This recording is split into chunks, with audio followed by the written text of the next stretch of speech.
Boom, and we're live. What's going on, you guys? What's going on, man? How you doing? Can you hear me okay? I can hear you perfectly, man. How's my background? How's the noise coming in? It's coming in good. It doesn't sound that bad, actually. Oh, okay. So a little bit in the background. I'll talk a bit louder. Tell me if I'm too quiet or something. No, you're all good, dude. Just to give you a little context of what was going on in the background, I was dying of laughter. So, I don't know. Maybe I should let Plan C maybe say what's going on if he wants to or not. But you know it as well as me, right? Because you grew up. You didn't grow up in Mexico, though, did you? No, I didn't. No. But you know about the culture, obviously, right. Everything, of course. But yeah, no, they're just having like a party. Like my partner's parents, they have a big house here in Mexico, and they have this huge patio, and so they'll host like these events every Friday, Saturday, and Sunday night sometimes, and they'll just be like weddings, like after wedding ceremonies, quinceañeras, which is like a 15th birthday for girls, I guess. So like it's awesome because I'm just like sitting in my little office here. I got this little office working on my charts and shit, and then I just hear like all day Saturday and Sunday, even with the door closed, I just hear like them, the Mexican like music going and just like. Yeah. Anyways, so that's they got all sorts of different music going on right now. Though they're almost done. Plan C came into the green room and it was like fucking music blasting. Oh yeah, no, it gets really loud sometimes. I'm used to it by now, but when I first came, mean, it's like that everywhere. Even just like the Oh neighborhood. There's a lot of noise, and right, you get used to it. It's totally different than Canada. Canada, it's like the whole neighborhood would be in jail for noise complaints.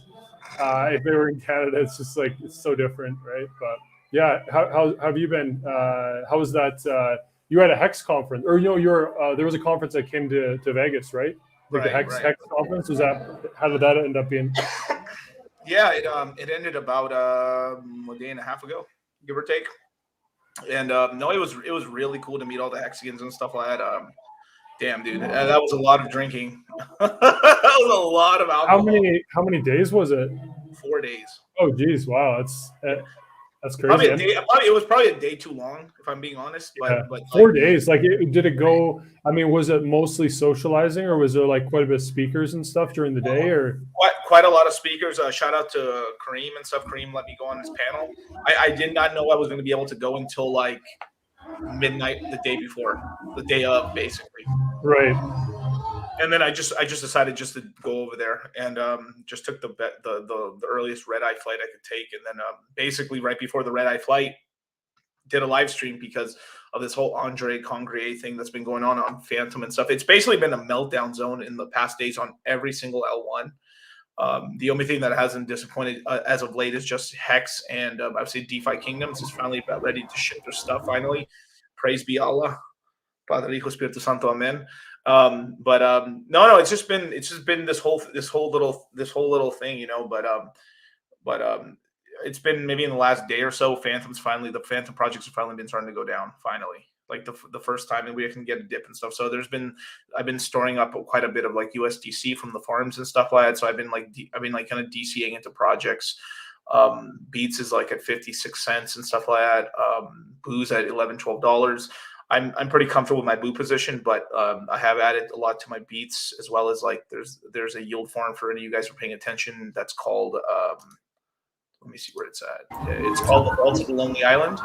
That one is a great vault to collect a lot of Beats right now, because in another week there's going to be another snapshot, and there's going to be a chance to earn bribes and stuff. So I know that probably went over a lot of people's heads, but it's just I wanted to give a little bit of that. Yeah. So like the pullback, right? So obviously, I mean, it's connected to the one of the founders stepping away or whatever, right? That's related to these projects, but the actual, I mean, nothing's really changed with the ecosystem, right? Like there's no major. So this is just, I mean, these are the kind of events that don't, like, obviously there's a sentiment reason why the prices are dropping, but there's not like a fundamental like long-term value necessarily reason. I mean, I'm not like super familiar with what's going on, but that's my perception from the outside is like, you know, this pullback is pretty a decent pullback, right? Which every project has. I mean, Phantom had an insane year last year, insane run. It's bound to happen. Like these sorts of corrections are not necessarily bad in the long term, right? You need to flush out some people, this and that, you know, rebuild essentially. But like, how big of a pullback? Like, when was the last time the prices were at these levels? Because for anyone that, you know, felt like they missed the boat or wanted to get into it, this ecosystem, and has a decent amount of cash on hand, I mean, it's a great opportunity right now to be DCing in. And you're the best person to know like how to do that, like over what time period, you know, what your targets are at. Like, you know, there's obviously a lot of people you can help to kind of assess like the best way to get in. Because if they can get in, like if people want to get in this ecosystem, they believe this, you know, the crypto is going to be here in 5 years, 3 years, whatever. You know, this is a good opportunity that they have to get into essentially an ecosystem that is, from my understanding, is one of the best adopted ecosystems in crypto. That's actually doing stuff, as opposed to a lot of projects that are just talking about what they want to do, right? No, that's right. I mean, in terms of where we're at in terms of price, we're currently somewhere first week of December, basically prices. So, and that was off of a huge dip. So before that, if you went back to like early November, we were closer to the $2 mark, and then we had a bit of a weird kind of a flash crash that happened, and the actual price, I think you may remember, it was between the first and second week of December. We had a crazy little flash crash in the market, and I think Phantom went as low as 90, 80 cents. Some of the guys were managed to buy it on KuCoin, and then I was able to pick up quite a lot of Phantom at around $1.20, $1.30. and then we went back up to $2 basically, and then we've just been kind of treading along this kind of point and stuff. So right now it's like I'm not really worried. It's so insane because if you're in some of these farms and stuff, you're just stacking Phantom like crazy, just thousands and thousands of Phantom a day. Like it's so insane because like as soon as things kind of go, because all the ratios, like how is Phantom held up though compared to, like I would have thought that the other projects would have gone down more than Phantom, like not all of them probably, but how have like the main projects in the ecosystem fared compared to Phantom? Like have quite a few done better, quite a few done worse, or how is it? The projects on Phantom or the L1, the competitor L1s? Oh, you're talking about the competitor L1s. So I guess competitor L1s, they all have done worse than Phantom, other than maybe like Luna, basically. Yeah, Luna ended up getting this huge. Luna's done well. Yeah, it's held up really well. I mean, a month ago there was actually some There's actually, sorry, there's actually some people a little bit afraid of basically Luna was running through its cash reserves at an alarming rate. I think they went through about 40-50% of their entire cash reserves, and then they ended up getting about maybe a $2 billion injection investment from investors and stuff, and then that recapitalized their savings and stuff. So now they're just ripping again, basically. So that's kind of what's really been going on and everything. Because so I'm not the best to speak on, because to tell you the truth, like I'm very underinvested into Luna, Terra, and stuff like that. But they have, it's a sort of thing like if you end up becoming the best place to earn yield and the safest place to earn yield on stables and stuff, you end up bringing a lot of capital, and then it ends up costing you quite a lot to keep up that APR or APY that they're paying out, because I think they're paying anywhere from 19 to 21% and stuff like that. But Luna, Luna's a great coin. It really is a great coin, and there's a lot of like stuff going on, and it's kind of this whole narrative that's kind of going on with like Luna, Atom. Like Atom's another great token that I'm kind of looking into right now as well, but I kind of want to pick it up at a cheaper price, basically. So we get a downturn, like just to give you guys a little heads up, like an Atom is probably a good kind of layer zero token that I'm looking into. Atom. Oh, you're talking about sorry, what's the ecosystem? I can't think right now. What's the name of the sorry, what's the Atom the main token for again? What ecosystem is that? Atom's here, I'll just pull it up. Oh, geez, they're ranked around 20 right now, aren't they? They had a bit of a move to the upside recently. Yeah, Cosmos, yes, thank you. I mean, I remember Cosmos. I remember first hearing about it back in the 18 bull market or bear market. People were talking about it like way back then, and it's interesting because it's been hovering. From what I remember, it's been like stuck between around 40 to 50 for a while, but it recently moved up a bit. But it's been like, in terms of like, if it's been the real boring investment, basically. I mean, it hasn't done bad. It hasn't done bad, but it hasn't done like it hasn't been ripped. Like your money was better off. Oh, there's a lot of projects that outpaced Cosmos, but Cosmos has made a move recently, and this obviously is during this downturn, because they were like 40 or 50 from what I remember, and now they're sitting at 20. So that's actually pretty good. Near Protocol and Cosmos recently have done decently. But I mean, Phantom's only a tenth of Luna's market cap too, right? So you got to look at the opportunity as well. Like obviously Luna has done extremely well, and I mean it probably will continue to do extremely well. I think Luna's a really safe investment, relatively speaking, compared to a lot of crypto, right? Because they're a top 10 coin now. They have a good amount of adoption. I mean, I don't know what you think is the biggest risk for Luna. I would say probably like regulation stuff, potentially, which is probably the biggest risk for a lot of these layer ones, right? Well, some of them is just not shipping product or delivering on the tech, I'm sure, but we're not getting any adoption. But beyond like not getting adoption and not delivering the tech, I mean, regulation. It'd be interesting to get your opinion on which Korean ones. Oh, for Luna, right? Yeah. Because didn't they also get served though? Didn't they also get served by like the SEC or something like that? Yeah, but they don't care. They were laughing about that because it doesn't really affect them that much. I mean, Do Kwon's kind of a gangster when it comes to that sort of shit. He's kind of funny. But at the end of the day, I mean, if the South Korean government cracks that whip, they're cracking that whip. I mean, like South Korea is just China light. basically. Are they backing Luna heavily or not really? Or are they just like in a way, yeah. Because they're going to want to have is Luna the biggest project like in South Korea, like the most successful, biggest project? Because I got to think these countries, like I mean, any country that you're gonna yeah, I mean they're all gonna want to get into the blockchain space and digital asset space, right? And into this like Web3, whatever you want to call it, digital grid. You know, they're all gonna want to get in there. So like if they have they're gonna want to back one of the horses that's the best horse for their country. So I gotta assume that they're gonna back Luna, but not always gonna be the case, just a theory. But you've looked into that quite a bit though. You've looked into like which countries are kind of backing which layer ones. Yeah, I remember because you used to do a show, or you still do a show on like the what do you call it, the something wars, the currency wars or something like that. Oh, that's Charlie. Charlie has some okay. The digital currency wars and stuff. Yeah, right. So I usually jump from interviews to like AMAs, and then occasionally I end up having like a topic or a specific like ecosystem topic that I end up going through and stuff. So that's kind of what my digital currency wars, because Charlie does that once a month. My digital currency wars is basically a deep breakdown into like an entire ecosystem and kind of my thoughts on it. So I do it, but when I go into it, it's a pretty deep analysis into it and kind of me playing around into all the ecosystems and stuff. So pretty cool. I'm actually working on one right now. I'm not going to snitch on it just yet because I want it to be a surprise, but there's some juicy yields and stuff. The one I recently did was kind of like a small piece on Solidly and Solid Sex and stuff during Solidex and Solid Sex and stuff.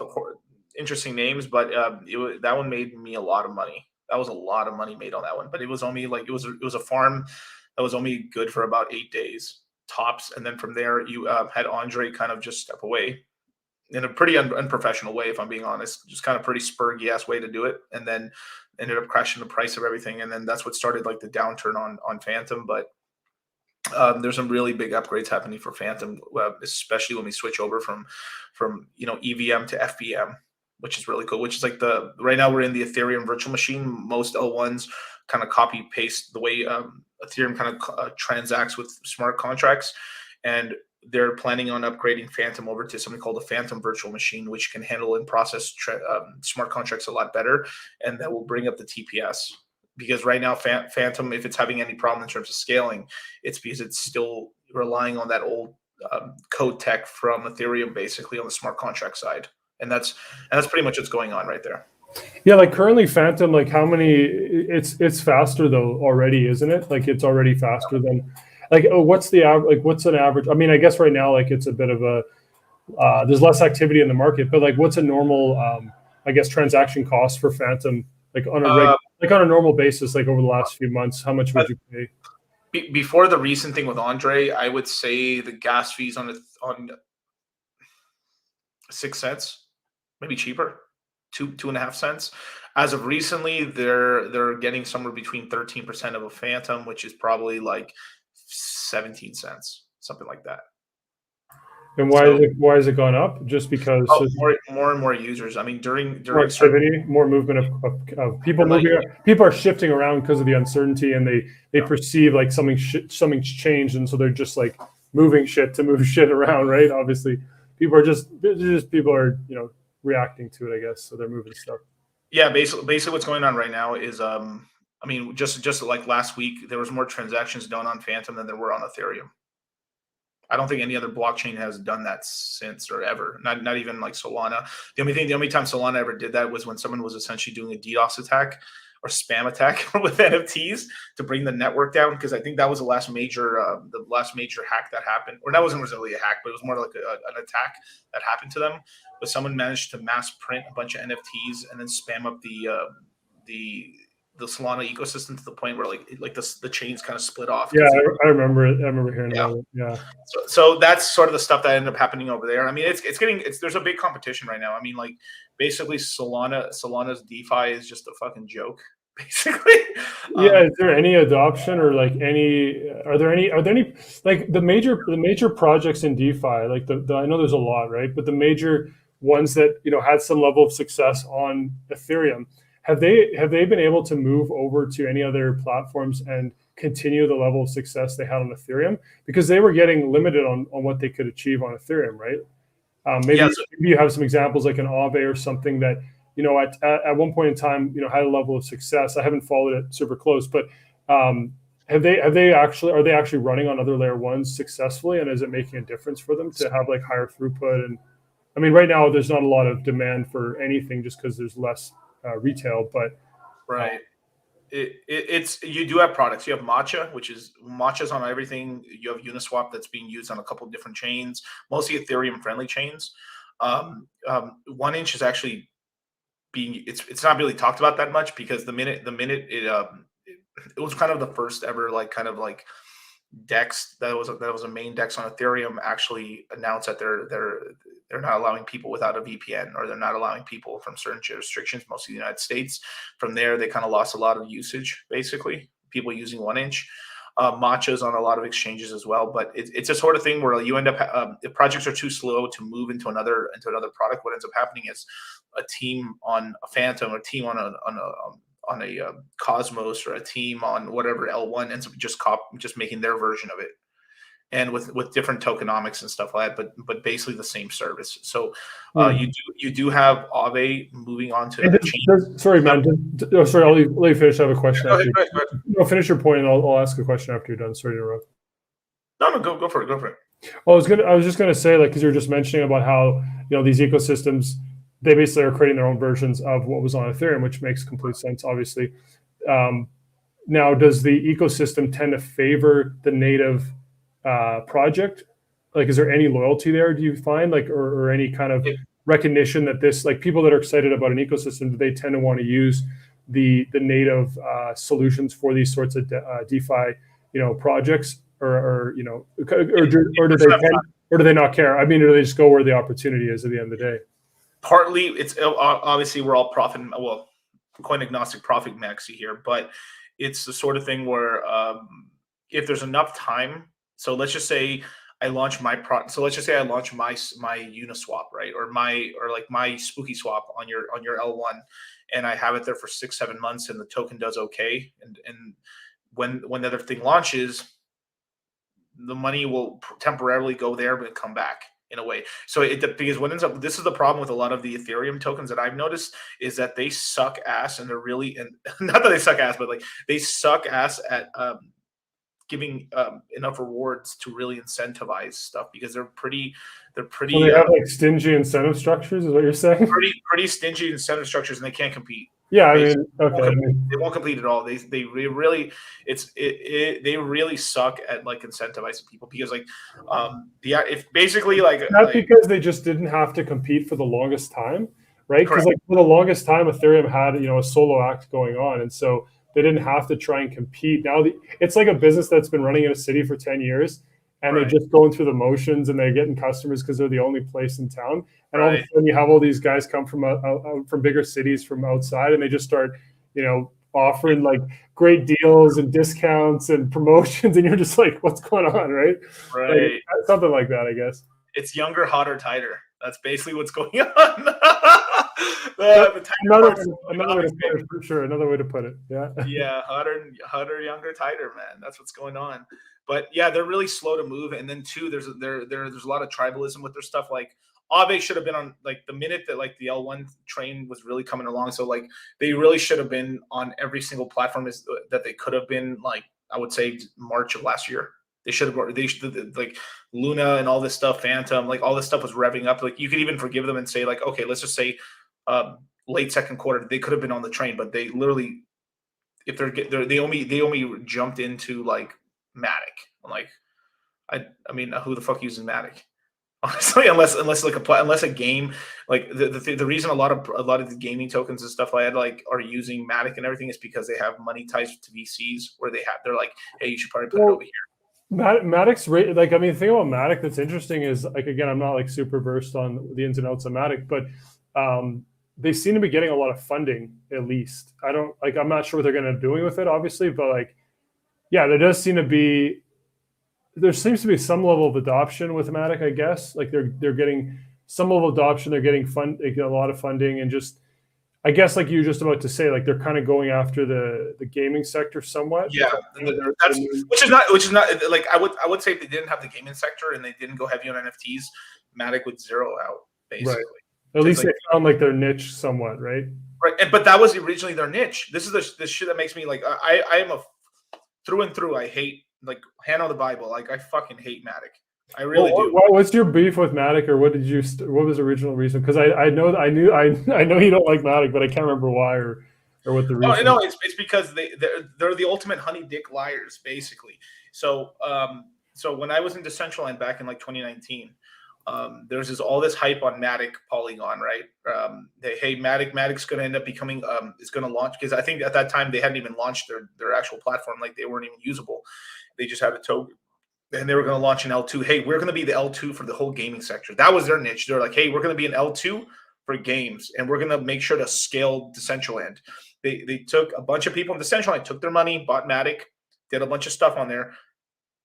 They didn't build anything. They ended up building like a little shitty casino, basically, in game, and then that's all they ever did for Decentraland and a lot of the games that they did. And from there, they just made their L2. But a lot of people just forgave them because they bought Matic pretty cheap, and then it went up a lot. So at the end of the day, that money number go up forgives everything. But the chain, it was just like a huge thing where like a ton of money went into like. They also got grants from like Decentraland and stuff like that, and there was money kind of exchanged and stuff like that, and nothing was like ever done. So like there was no scaling issue ever fixed for any of these games that they were like partnering with at all. It was just kind of like, it's just that's the reason I was just so it was just like they use. You're just tired of this. You're just tired of the talk and not delivering on projects, and then also I guess just the fact that you were actually involved with Decentraland and you were. They like you said, they kind of use the community to a degree, right?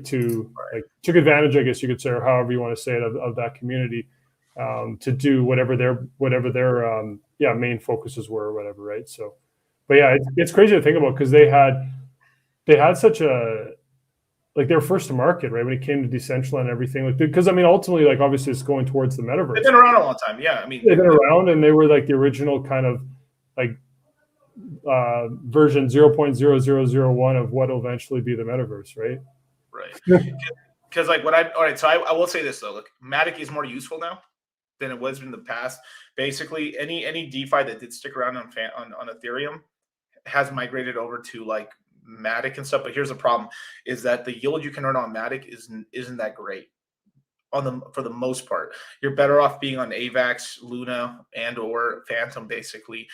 Then PulseChain, once it launches, there's gonna be a lot of hype on that. But until PulseChain launches, like I'm not gonna talk about it. But obviously, plan C if you get into PulseChain and stuff. If you haven't been already, if not, then we'll talk about it in the green room in a minute. But yeah. we'll get you into the whole Hex ecosystem because it's basically the newest L1 that's gonna launch. It's the last L1 this cycle, which is pretty interesting. So it's been a big part of my theory of like what's going to happen, and like things are kind of playing out exactly kind of how I thought they were going to play out.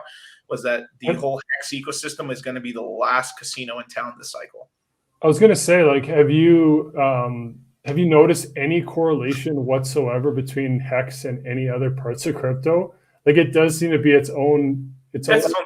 It does. It's like because Bitcoin will move. More lately. It didn't move like years ago as much, but there wasn't really a correlation before with the stock market. But now people talk about Bitcoin moves quite a bit with the stock market and other things, and that's probably mostly related to the climate we're in. People are trying to figure out risk off and all this kind of stuff, right? So that's where you see that correlation with crypto and Bitcoin, or with the stock market and Bitcoin. But with Hex, like. Is it correlated to even any other parts of crypto? Like, is it correlated to the layer one? I mean, anything else? Slightly. If Ethereum goes up a lot, it'll go up a lot. Okay, so there's a correlation. Slightly. Yeah, so slightly. Is that probably the largest correlation then? Is Ethereum? I would say Ethereum. That's the largest correlation, but it's pretty light because most of the liquidity of Hex is in USDC versus Ethereum. So it's actually the trading pair is mostly just dollars. US dollars, right? So we're we basically the way kind of Richard Hart or whoever's essentially creating the liquidity on the back end and stuff, it's mostly through USDC. So we end up not having kind of the reflexive factor that happens. So obviously if Ethereum goes up, everything gets repriced in Ethereum, then the tokens also go up as well. The way the ratios work. But because most of the liquidity is provided through USDC, when downturns happen, we don't dump as much, right? And because of the way the liquidity works, you really don't need that much money to pump the price of Hex. You know, if I did $1 million order of Hex right now, I could make the price go up. Pretty nice, a nice little green candle. Yeah, Hex. Yeah. Yeah, I mean the Hex. Yeah, I mean the Hex supply is similar to other industries that have like a really limited supply, right? So yeah. So we're our own thing, like. You know, hey man, like this is the beautiful thing. I basically have a two-pronged portfolio. In my head, right? I have my Hex portfolio, and then I have the rest of my portfolio. The way I think about it, so it's a really good counterbalance when the market's not doing so great. Having the Hex side of the portfolio hold up pretty well, I mean, is really nice, right? And then when Hex is at all-time highs, I'm able to take some of those profits, roll it into other coins, earn money, and then when Hex is down, I take the money from the other side of the portfolio, roll it back into Hex. And it's really nice to be able to have that lack of correlation, right? Because the thing with a lot of other like if your portfolio is mostly with cryptos that move in tandem with each other, it's annoying sometimes because you might be like, oh, I'm down on this one, but this one I want to get into this one, or I'm up on this one, I want to get into this one, but the one that you want to get into is kind of moved up or down the same amount, and so it's just like, it just kind of all ends up evening out in the end. Not always the case, obviously. Some of the coins do outperform or move in less correlation. But yeah, in general, a lot of these coins they do move up and down to a large degree together, of course. So yeah, of course. It's a sort of thing with like Hex is just a great kind of asset that's just you want an uncorrelated asset as well as an asset where you can earn pretty steady yield. Right now it's pretty cheap. It's like 12 cents. It's all-time high. It's all-time high. Low right now, right? Yeah. Wow. So it's basically this is the bottom of the bear market, you could say, for Hex. Like this is kind of as low as it's going to be. I mean, if it goes down 80% or it's already at 80, like that's 80% is like kind of the thing about it though is like it's one thing to stay down at these levels for years, and some projects won't even come back, right? So it being down 80%, that's a lot. Obviously, it depends on people got in, but a lot of people are obviously still up on their positions. It's all relative, but 80% down is a lot. But it's not a lot considering how many times it went up. Like an 80% pullback. If you told someone in the traditional market 80%, they'd be like, "Oh my God, I would never touch something like that." But they don't understand how much Hex has gone up. It's outperformed essentially every other crypto. It's had a Bitcoin-like rise from zero value to insane value. So 80% pullback, I mean, it's the same as Bitcoin 2 cycles ago when it pulled back 85%. It's the same thing, except Hex is probably not going to take multiple years to come back. Everything will kind of be everything will be sped up. I would assume, right? But hard to say. I mean, if Hex gets listed eventually, which I gotta assume is going to happen. They finally got listed on the CoinMarketCap or whatever, like that could be an event that could cause another rally to start, and then the whole thing just goes again, right? So it's just it's kind of the way it has to be. You got to flush people out, the lack of liquidity, the price is going to move around, but you want that if you're as long as you have a good balance of things, and uncorrelation is good. People are commenting that my mic's better this week. Oh yeah, everyone's like, oh my God, his camera, his mic, his voice, his lovely face is on point today. It's like, what did I do? Well, I didn't use my $1,000 setup or more than $1,000 setup, and I went to this, and I solved the problem. It's like fuck, it's so annoying. Like anyways, I got to figure out what's going on with that mic setup. But it's funny how this one people are loving it. It's just a simple whatever $20 Apple one, but just shows you, right? You can buy all the nicest equipment, but if you don't know how to operate it, it just doesn't matter. So anyways, but it's kind of interesting. The thing is like, because obviously, like, for you guys who don't know, Plan C is like one of the best. I personally think he has the best analytics on Bitcoin in the world. Straight up. Like, I'm gonna mute you if I can mute you. I'm not gonna let you talk your way out of this. Like, I really think that you have some of the best analytics on Bitcoin and the larger kind of macro on BTC than anyone in the world, right? Like, obviously, you see, like, if you guys don't know, Plan C's meteoric rise on Twitter and stuff like that is pretty impressive because people are watching you on, like, people stealth watch Plan C for his analytics and stuff. Like, they're watching. There's people watching out here because Plan C's got some really cool stuff when it comes to Bitcoin and stuff. So I really respect and what you end up putting out there for that. But one thing I do really appreciate about Plan C is like he's willing to talk about other subjects, because one thing that I end up noticing from a lot of these other analytics guys is they just stay in their little bubble and they don't try to learn other markets. So if you're able to, like, Plan C might be able to look at a different market, maybe he looks into Phantom and then figures out something that could help him look at Bitcoin a little bit differently, could help him out. That's kind of like thinking out of the box. Yeah, man. We met, like, it was funny looking back because, we both been in crypto around the same amount of time, right? And I'm not like a lot of people that are, subscribed to your channel and listen to your streams. They might not know because they might have just came in, over the last year or so. But yeah, we first connected quite a few years ago, and yeah, we connected through the Celsius community. DC had a podcast. What was your podcast initially called? Oh, you got the drink. What was your podcast originally called? Because you the Crypto Gamble. I think it was Crypto Gamble podcast, and then I switched it to my current name, Dollar Cost Crypto. Oh, okay, so maybe it was. Yeah, I think it was Dollar Cost Crypto when I first. But yeah, I remember I was looking for Celsius content because I was actually looking to earn yield on. Yeah. I was actually comparing all the different options like BlockFi, Crypto.com, Celsius, because all I wanted to do was earn yield on my EOS. At the time, it's so funny, man. EOS is still under $2. What a joke project, man! It's one of the biggest jokes. I've never hear anyone talk about it anymore. It's so funny. It's dead. No, they basically they pulled off the greatest theft. I mean, Plan C is probably the most knowledgeable person when it comes to EOS. Like at one point, tell them how these criminals stole all this money. Yeah, I mean, you know the story too. Like at one point, the thing is, like, I'm so glad that I'm focused on like analyzing the market cycles and Bitcoin, because like it's relevant to my main interest in crypto right now is learning about the layer ones, because the layer ones is just absolutely fascinating. Like there's going to be some huge winners in that space, but also, I mean, I'm mainly focused on like Bitcoin and the cycles because I want to know, like, I want to basically consult with guys like yourself and figure out what I want to hold for the long term, like which projects are going to be here, like do some of my own research, of course, as well, and try to nail down like a reasonable portfolio where I'm holding, just ones that I know are going to do well. But then it's about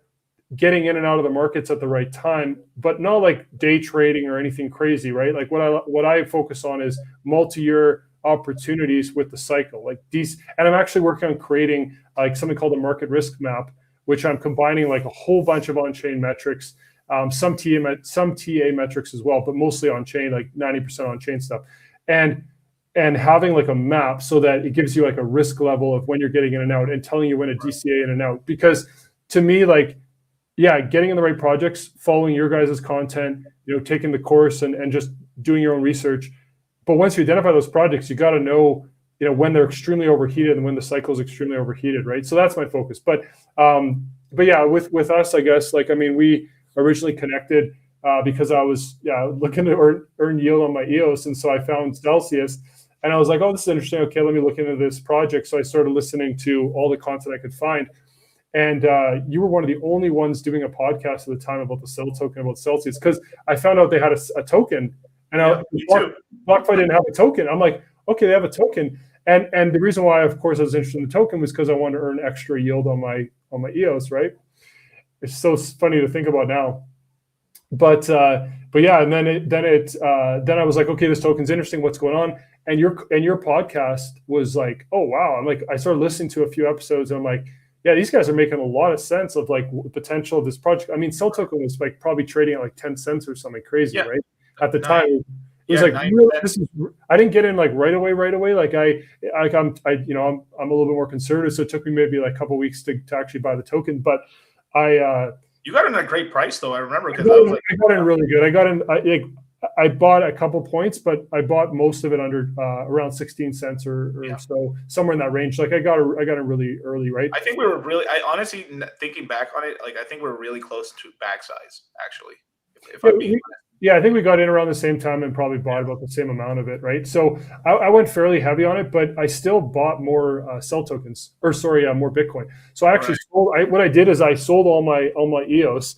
I held EOS through the whole bear market. I was down like 80. I got to give him a clap for that right there. It's hard to cut your losses on bad It really projects is. to realize it took me a while because I'd done so much research on EOS, and I'd fully bought into the narrative of EOS. And at the time, it might sound crazy to guys now, and they might think like, how could he have fallen for that? But trust me, EOS was a hyped project. It was up to number 6 at one point on CoinMarketCap. They promoted so heavily. They raised $5 billion. People legitimately were talking about them as an ETH killer at the time. So there was, they just didn't deliver on anything that they said. And they talked about like airdrops. Like this was back then. Like guys, again, they don't know if they just got in the last few years, but airdrops were a massive thing. Like airdrops were such a big thing at the time. And EOS had this model where they were one of the first ones, I think, to talk about this, where if you held their native token, you would basically, every project that was building on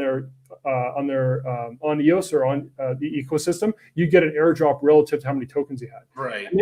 But these products are just all shit, right? So, but I was, getting my airdrops and selling. It was just like so ridiculous, right?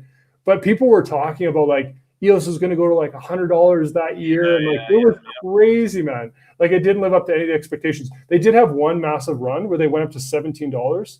They went higher than that. Or no, it's true. They went up to like 20, 23 or something like that. They went up like in the 20s. $28 on Binance. Okay, so they had a ridiculous pump at one point, and that's obviously when I should have got out. But yeah, I had like a cost base of $5. I eventually sold it for a 50% loss, but luckily I sold it. Do we have the same cost basis? We have the same cost basis and everything. Dude. What? That's so crazy, dude. I bought into their ICO too. Like that's when I actually bought in their ICO and I bought it a couple different times after that. But I was heavy on EOS. Like I put a lot of money in. I was the only thing I held through the entire bear market. And then this is valuable, I think, to people because they can understand like the mindset of when you're in a bad project and you realize it, like how do you get out of it, right? And so, like I said, I'm glad I didn't sell when I was down 80% because it was down 60 to 80% for most of the bear market. It finally got back to 50% down, and I can't remember exactly like what the overall market was doing at the time, but I sold into just stables or something for a few weeks, and then I was waiting for an opportunity to get into Bitcoin and sell because the market was tanking, right? And so I think I got out of EOS at a time where it was up relative to the market. I'm like, I got to get out of this. I was in stables and I'm waiting. And then the COVID crash happens. And I'm like in the midst of researching Cell Token. I can't remember, it's 2 years ago exactly, but I was trying to get in as fast as possible. I knew there was an opportunity. Like I didn't just put all my stables into Cell and Bitcoin. I also ended up liquidating like every other money I had access to. Like even like retirements, like other things so basically got rid of all my retirement funds, even took a penalty on that. In Canada it's called RSP. So like I sold all that, took a penalty, dumped it all into Bitcoin and Cell during the COVID crash, and I haven't really sold any since. Just kind of held them, right? So I have a few other cryptos too, but yeah, it's just like it's amazing. Just because this is relevant to guys right now, I don't want to go on like a huge speech, but the guys right now, that are down in their positions. Like I was massively down. Like we're talking, I put a good chunk of money in and I was down 50 to 80% for years. Like the whole 2018, like you were during that time as well. Like I think you played the market better and you might not have been down as much. You can tell me your story again. But yeah, like the thing is, guys, like go from being down like that percentage to holding Cell during the COVID crash, taking advantage of the opportunity, getting in when there's fear in the market. Even though I screwed up my first cycle, I got in, I stayed in. If I would have left, I would have just lost like half my money and been done with it, right? But I stayed in. And then, I was able to know from the experience of being in the bear market that this was an opportunity. This COVID crash was insane. I wasn't even looking at on-chain data back then. I just knew that people were overreacting and the market was just the tanking. And I'm like, Bitcoin's not going anywhere. I listened to enough podcasts. I'm like, it's not going anywhere. So I got selling Bitcoin and just held it. And I mean, the amount they've gone up, plus I've had other investments and things like that. They've done well also, but you can completely transform your position if you stay in for a few more years. Like it can take time, or it can take a few years, but it's obviously worth the wait. Like where are you going to get this opportunity? I mean, if this cycle's been tough for you, you're going to make it up in the next one. And I personally actually believe it's a game of attrition. It's a game of attrition. I don't even think the cycle's over. I think this like what we're going through. Wait, say that again because people need to hear that shit. Like, well, I don't personally think it's over. I could be wrong, but like everything I'm looking at, I can give you a million reasons why. I really believe we're in an accumulation, like a mid-cycle accumulation phase. Basically, it's a mini bear market, or it's like a more condensed version, but we haven't gone down as extreme as other cycles, right? So I don't think it's a full-out bear market like we've seen in the past. Like if this is it, like if we start moving up in the next month or 2 or 3 months, this will have been nothing, in my opinion, compared to what we went through in 2018. I mean, you're talking about 90%, 95% pullbacks for like a year in a lot of altcoins. Like it was like a lot of stuff just disappeared. Like I think Bitcoin and BNB were the best performers during that bear market, and they were down like 85%. Everything else was down like 90 plus. Like it was bad for like not the whole bear market, but for a good percentage of it. Like things were down huge, right? But I fundamentally think that the cycles are a little bit different, just because.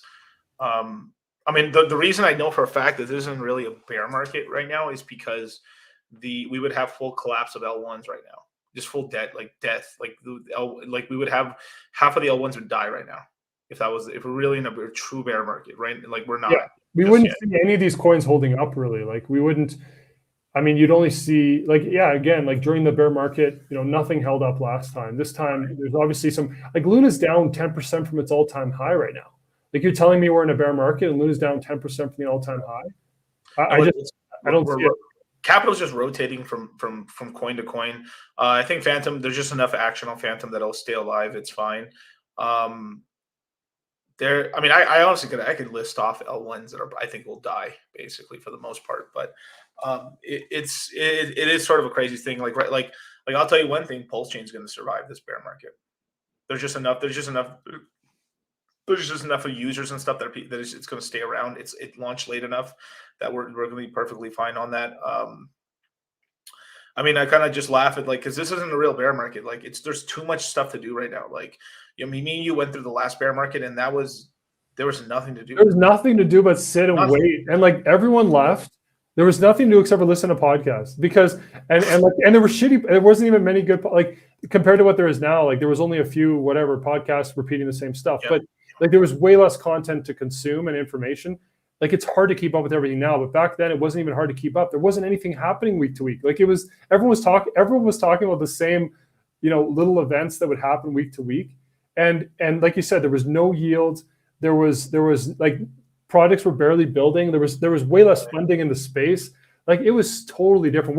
We're talking about a true bear market where, people left in mass, plus there was no one really sticking around to do anything. Whereas now people are sticking around because there's stuff happening. There's opportunities that are still here. During that bear market, a lot of the opportunities just disappeared. No, definitely. I mean, yeah, it's so I mean, I don't know, I'll say this, in terms of, obviously, I don't do the analytics side. I just kind of do more sentiment as well as this kind of what I'm seeing in the market in terms of news and just kind of points on the map that I can string together in order to kind of figure out what I think is kind of going on. Personally, I think this is not kosher to say, but I think a lot of the next Bitcoin pump's going to come from Russia. Yeah, in what way do you think that? Because a lot of these times you come up with these interesting ideas that end up panning out relatively close to reality, which is crazy. And this is just from your own you have a very strong intuitive sense because you spend so much time in the space. You've been in the space for years, but you just connect a lot of dots that people don't connect. And it's definitely a different, unique way of analyzing it, but it's very valid. And it's I love listening to it because it helps me as well to the stuff that I'm completely not taking into consideration. So what do you think? What's your theory, I guess, behind our path to get out of this corrective phase or whatever? And then what do you think is going to happen with this global climate? I mean, I could ask you a million questions. You get the point. What are your thoughts on everything that's happening, really? Geopolitics wise, I mean, basically the United States, Russia, China, and stuff have been accumulating cryptocurrencies secretly for the past, 5 years already, 6 years already. I know Russia for a fact has been, picking up quite a lot. I mean, even there was an old video. This was a joke, but this happened. This came out in 2013, which is called the Bitcoin Time Traveler, right? And it's one of the oldest memes in crypto where a time traveler went back in time, and then the IMF the Saudi Arabian fund and the North Korean government were the three largest holders of BTC, basically, right? And everyone, it was like this huge joke, like, oh yeah, North Korea. Then, and North Korea legitimately is one of the largest holders of cryptocurrencies on the planet. So it's like these jokes, or the governments are like, of course they print. So you got to think, like once you learn crypto, like it's like it is like the biggest like red pill of like finance in the world, because you just look at everything in terms of crypto terms of what's going on. So basically, every country is essentially its own nation that can create their own cryptocurrency, and then they can print this cryptocurrency and anything. So you just imagine you're running a country. Well, I can print the shit coin that my customer base is going to end up buying up, so they won't keep the price doesn't collapse as fast. So I take my shit coin, sell it, and then buy coins that I think they're actually going to hold value, or gold or oil or commodities. And that's what these countries do. Like that's awesome analogy, man, because it's so true. What you're saying is so true. Like, and it's a great way to look at it. I want you to keep going, but I just want to say one thing. Like, pay attention to what he's saying, because like a lot of people don't understand economics, like global economics, like how countries, manipulate their currency and how they do this stuff. But it is like the thing about crypto is it does give you a reference point for people to understand, right? Like that this is the game. Like it's just now we're seeing it because we've seen it in crypto and we can connect these dots. But yeah, keep going. Explain what you're going to say here. Yeah. So it's just every country is essentially running a Ponzi. I mean, this is something that I personally learned from Richard and stuff, just from like everything's a Ponzi. And it's like, like, no, you're full of shit. That's not true. But if you think about it, it is true. Because watch this. Like, basically you're a shitty developed country if your birth rate's it's low. What does the birth rate mean, right? The birth rate means is that you're not that your tax sheep, or the people of your country are not creating enough people to replace them. So then it's putting a negative feedback loop on the economy. Versus if you had a modernizing economy who has like a 0.31 birth rate, which means for every two people they're having babies, the average couple's having 3 kids. If like I could fix the U.S. economy in one day, I mean, in like literally in 1 second. So it'd just be like if I somehow made things where the average United States couple was having 3 kids, the economy would be like just vertical. Because what would happen is you're having 1 kid to replace you, one kid to replace your wife, and 1 kid for the economy. Economic solved, basically, because they're Ponzi's, because obviously at some point you fill, and that's even bullshit too, because honestly most of the United States and most countries are not really even filled up enough, right? But most countries can't do that, but I think the states could get away with it. But there's this whole thing of just overpopulation, right? But if you end up having a positive demographic, right, we have a boom, right? The reason that a lot of people, like the baby boomers, right, the baby boom, the reason that was so gigantic is because you ended up having a bunch of dudes come back from World War I, go and get all their wives pregnant, have a family of anywhere from like 3 to 4 kids. U.S. economy just shoots up, and we've been in a bull market for like goddamn their whole lifetime off of them. And then you end up having the Xers, which is a smaller generation, and then they're like, why are the Xers why do they suck? Why is it like they're not that good? It's because they're smaller. And then why did everyone get hyped about the millennials? Because finally there was a generation that could actually match the baby boomer generation. It did. We're slightly bigger than them, slightly. And like this is something that I've always studied was demographics, right? Which is like behavioral economics and demographics.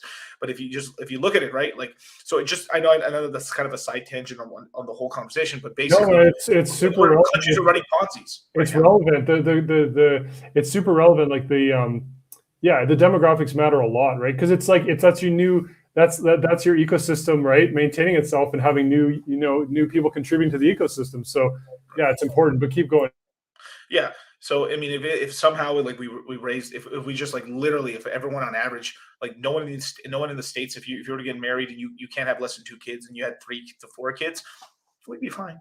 Fine. The debt, whatever. There's like he's like, because what ends up happening is like if you have more kids and stuff, right? Like what would happen? It's just this whole thing. You have more people. That means more consumerism. Then you can borrow more debt, and like the debt you owe is actually it's not that bad because we have 4 kids coming in per. If we had a 4%, a 0.4 birth rate in the United States, What recession? There's nothing like it's the one, like literally you can fix it. Because you're saying because you have more value being created by more people coming in to keep the Ponzi going, essentially, and that debt that's owed can keep getting leveraged against the new value coming in the form of humans that are creating value. They're coming from nowhere essentially, and so you do need like the population to grow and more production and more consumption. But you need that. It's basically like a party, and you need people to keep showing up at the party. Right. It's a major boom, because what'll happen is, look, if let's just say in this next 10 years we all started having kids, like seriously, because I'm gonna try to have 4 kids just because, but like because I'll do my part. But it's this whole thing where, like, all right, let's just say the average couple had 3 to 4 kids in the States. I'm just talking about the States because that's what I know personally. If we had 4 in the States, what would happen is they're born, boom, hospitals just pop off. You need hospitals, you need nurses, just because of all the babies and kids. Then there's a hiring spree for nurses and caregivers, and then from there, baby bottle. Even though baby bottle formula is horrible, it would launch up. Next up, like the clothes for babies, toys, little clothes, cribs, tech to watch the kid to make sure they don't fall off. These industries would be just vertical in terms of hiring. Then from there, kindergarten, like boom, schools need to be built. Boom, it's just nothing but net. Like just like the economy, and of course, even if you have even though we have more technology, it's because what will happen is, because we don't have the workforce right now in order to do all this stuff, we just end up creating smaller companies that automate more stuff so you end up having just more of these micro companies in the States. But then you need higher food. It's just insanity. It's basically a fix all to the economy. But just to go on to that's the Ponzi. In a way, right? So because we build because what will happen is then we have to borrow money. Because we borrow money, we spend money today. If you spend money today, what does that do?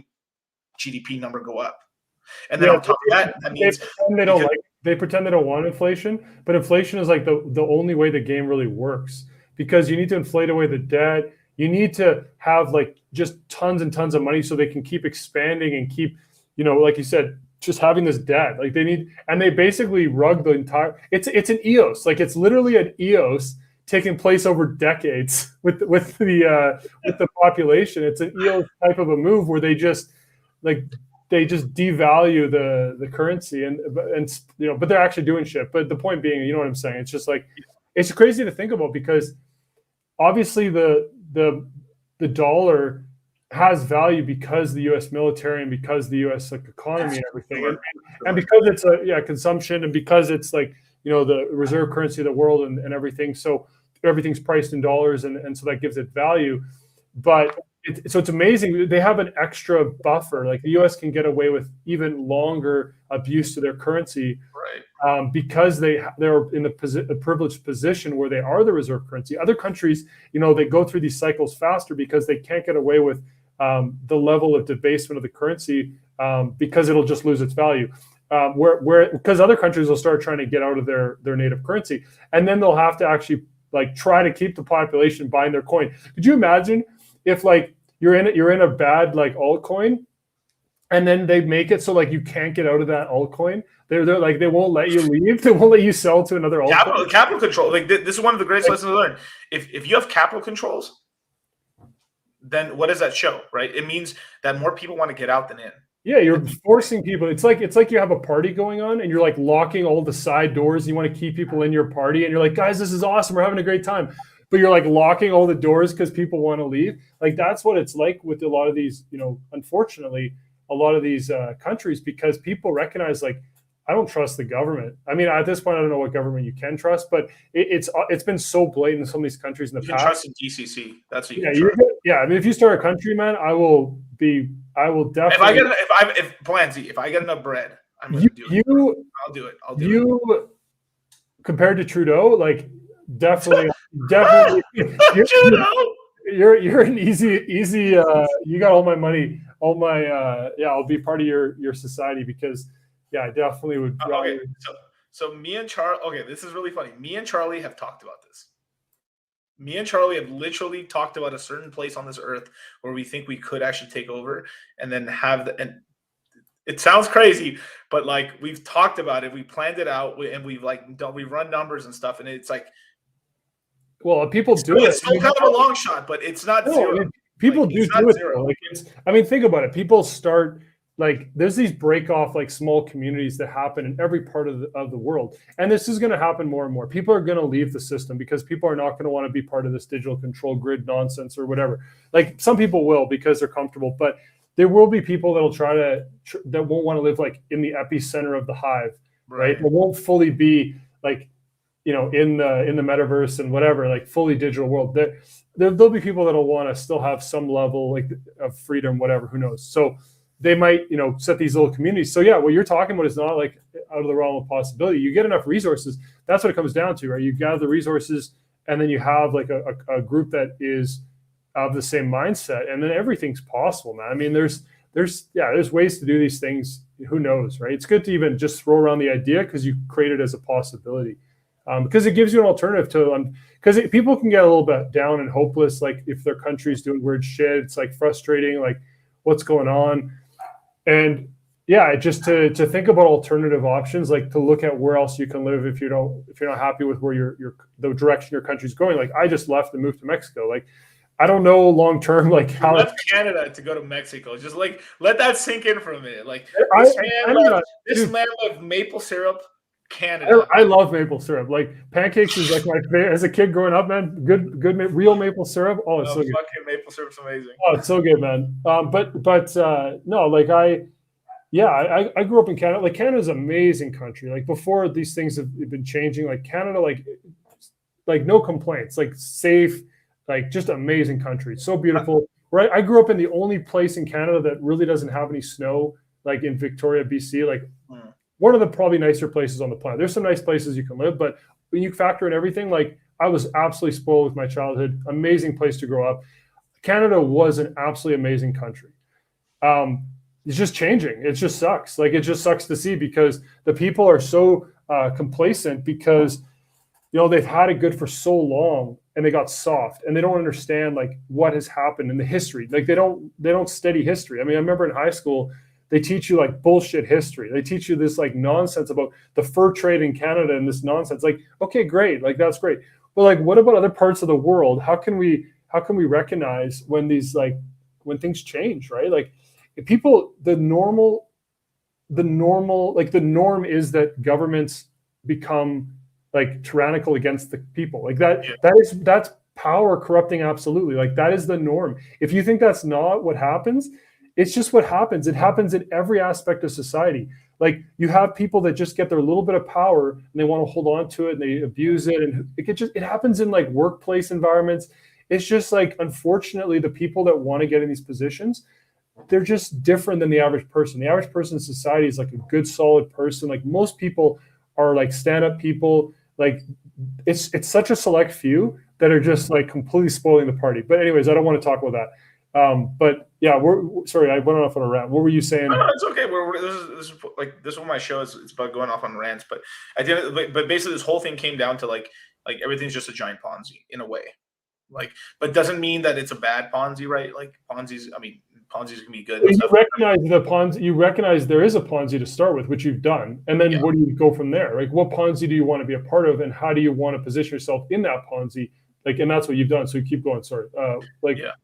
I've told Charlie all this stuff. Like I used to have these ideas to write these books on this subject, and like I had a I don't even know I should say my title of the book and stuff, but it's about pyramids. That's for sure. It's being the master of pyramid, being a certain, like if you're in the top 20th percentile in certain aspects and enough things in your life, and in certain of these games, like life is just games, and you're essentially going from Ponzi to Ponzi, but you're at the top 20% of all these Ponzi's, some maybe 1%ers and stuff. Your life's pretty awesome. Life's pretty good on average. You know what I mean? You basically want to be in the top 20th or the top like 10% of essentially the population on enough stuff, and you're doing pretty good in life. Yeah, that's where all the money, that's where all the resources funnel to. That's the way the system works. You take advantage of a few things that people know how to do. You leverage things. Like it's all about understanding the game and the rules of the game and how these people. There's not that much difference between the people that achieve these crazy levels of wealth and success and the average person. It's just like a few tricks, a few good investments, a few good moves, taking risk, not following the herd, being okay with like going against the grain and being willing to, being willing to like be open-minded to where opportunity is. So yeah, my natural personality is to be a contrarian, just with life in general. Like I was raised without a TV. I didn't, I'm not as easy to kind of like manipulate and brainwash as other people. Like it's just who I am. I don't know why, but it's just my personality type. So like I tend to try and verify things for myself. And generally, if like everyone thinks one thing, I get my guard up and I'm like, okay, why is everyone so in line on these sorts of ideas? And like, who's pulling the strings to cause that to be the case? Like, who's benefiting, like you said, with the pyramid, who's causing the 80%, 90% to go a certain direction to benefit that 10% or whatever. Right. So there's, you got to be aware of that, right? It's not always the case, obviously. It's not like a rule every time, but it's generally the rule. Like it tends to it's this weird thing where like the 80-20 rule is almost like a natural law in a way, the way just we structure ourselves in hierarchies. But you can almost tell that something's manipulated when the hierarchy is actually really off. Like you get into this thing where only like 1% of people really make anything at all. Then something's weird about it. Where like it's like that whole thing. I mean, like the most natural one, like 80%, like the top 20% of dudes pretty much fuck 80% of the women.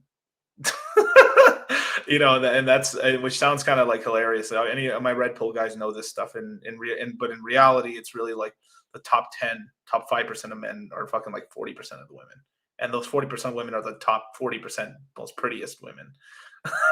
So you have like the rest of them like going off there for the straggle meat and stuff at the bottom and stuff. So it's like and like here's a crazy thing too. The bottom 20% of men don't even have children. They don't get any women, or like if they sleep with a woman, like they don't even get them pregnant. Like it's a pretty rough game.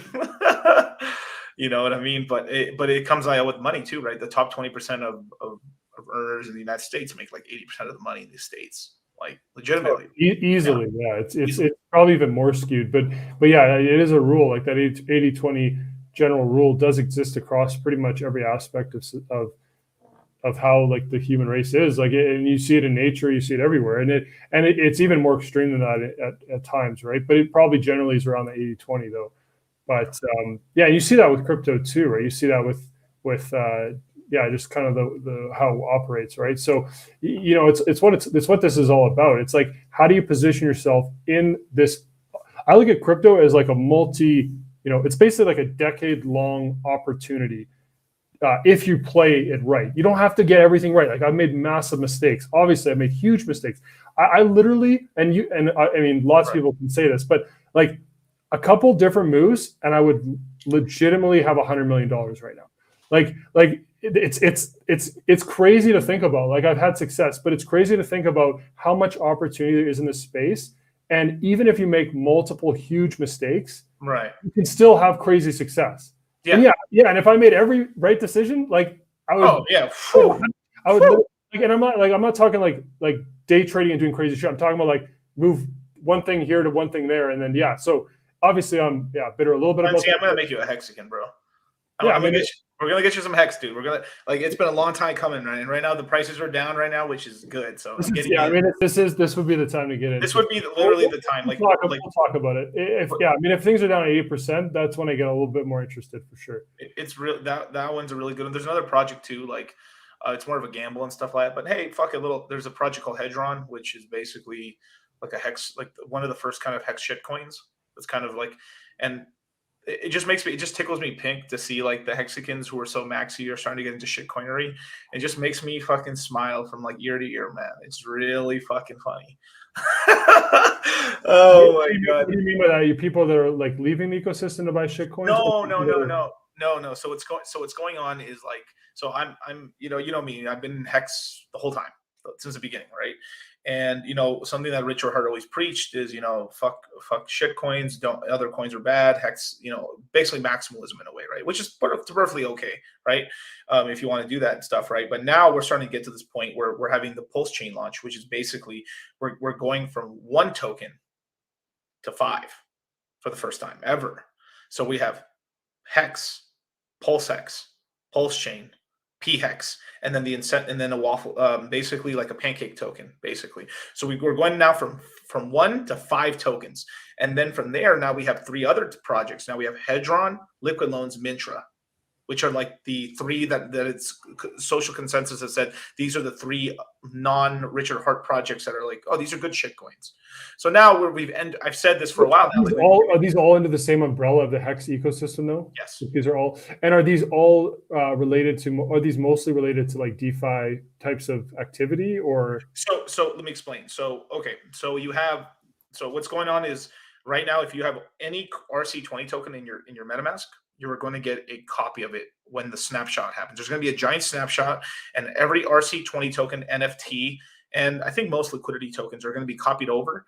And when you log into your MetaMask and get and go onto the PulseChain ecosystem, like drop down menu, you're going to have all your tokens on your MetaMask, and you're going to be like, whoa, look at all these, you have all these tokens, and you're going to be able to yield farm, which is really cool. Some tokens are not going to have much value. Some are going to have a lot of value, but that's kind of the gamble. But in terms of like, what are the tokens that are going to have a lot of value? So first you have PHEX, which is going to be a Pulse version of Hex. So any Hex stakes you have or liquid Hex tokens are all going to be copied over. So basically we're getting 2 times the coins. And the reason that this is so special is because when PulseChain launches, the gas fees are going to be nothing at all. So it's a sort of thing where a lot of people who can't afford, because on Ethereum, to unstake their stakes, or can't afford to like buy a lot of. Will this fix the unstaking problem with Hex? Yes, it will. It will on the PHEX side. So you're going to have sort of a thing with you're going to have a sort of thing where I think over the medium term you're going to have Hex become more of a whale chain in a way, and then you're going to have a PHEX become more of the people's token over the medium long term, until then, and then eventually I think once Ethereum fixes its gas fee problems, then we'll have sort of a 50-50 split. And yes, your Illuvium will be copied. All RC20 tokens will be copied, and NFTs. Now, PulseChain is we're forking Ethereum. So PulseChain's our Ethereum, basically. That's what it is. PulseX is basically it's kind of our Uniswap, SpookySwap fusion token. So basically this token allows us to yield farm, and it creates this whole thing where you're able to provide liquidity for these tokens, and you get a yield farm opportunities. So you're able to, earn 40, 50, maybe even 1,000% APR, APY yield farming on your money.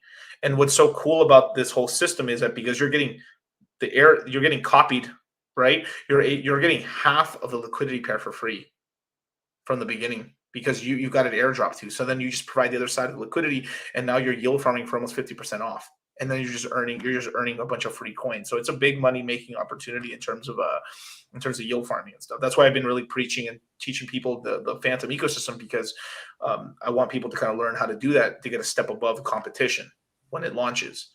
Then you have the incentive token, which is basically just a token that gets admitted, and then you're earning on it and stuff. And then it has all these like other features and stuff which are to be announced. So those are kind of like the first 5 tokens. These 5 tokens, which are like almost the Thanos glove, like the Infinity Stones. These are like the first 5 Richard Hart projects that are like the Richard Hart, cinematic universe.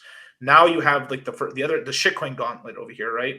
You have the first one. You have Liquid Loans, which basically, there we go. Sorry. You have Liquid Loans, Hedron, and you have I forgot Mintra, right? So I guess let's start off with Mintra first. So Mintra is this project that basically is they're a copy of the Looks token, which is that big NFT protocol that launched recently that gave a bunch of tokens to people that had any NFTs and stuff. Because all the NFTs on Ethereum are going to get copied over, you need a place to do to see them. So you need an OpenSea. So this is like a hexagon owned protocol where you're able to trade your NFTs for the guys who want to trade NFTs. So you need that, right? So it's a sort of thing like everything that the ecosystems need are being created. Then you have the Hedron thing, which is really cool. So they just did a big airdrop. So anyone who's a Hex staker is able to claim all their Hedron, equal to the amount of like stakes that they have. And right now there's like a 9x bonus that it's safe to claim the OA claimed, which means like that's a pretty good deal. And what the main function of that thing is basically you're able to take you're able to take your hex, make a stake on it, and then you can take sort of a loan on it in Hedron token. So you're able to do 5/5/5s or a 10 or a 1-year stake, and then get a certain amount of Hedron, and then get instant liquidity on your hex stake. And then all you do is pay back the loan. Where a liquid loans, right, is the next token, right? With the liquid loans token, you're able to take your PulseChain token and take a loan on it like Aave. And that's what it is basically. It's leverage in a way. So we're now getting introduced a NFT protocol, a way to take profits on hex stakes earlier, and a NFT and basically leverage NFT protocol, and basically getting liquidity on hex stakes basically. So these are 3 products that are pretty much really needed and stuff. So this is why like they're become the 3 most coveted projects in terms of the outside of the Richard Hart main tokens and stuff. So effectively we have 8 tokens now. Are those being started by the community then? Those projects were all started by community members. So this is why I like it so much. Is like this ecosystem. Richard is creating the 5 main ones. So that's through his own resources and like whatever. He's got developers. Like he's focused on creating those specific projects, and then there's the other ones that are more community started. Is that kind of how you're? So yeah. So 5 that are more of a centralized from him, which is fine because you're going to probably get it launched earlier. It'll be more organized, and then you have kind of like the decentralized, like community run stuff. It's good you're getting. You want both, but is Hex?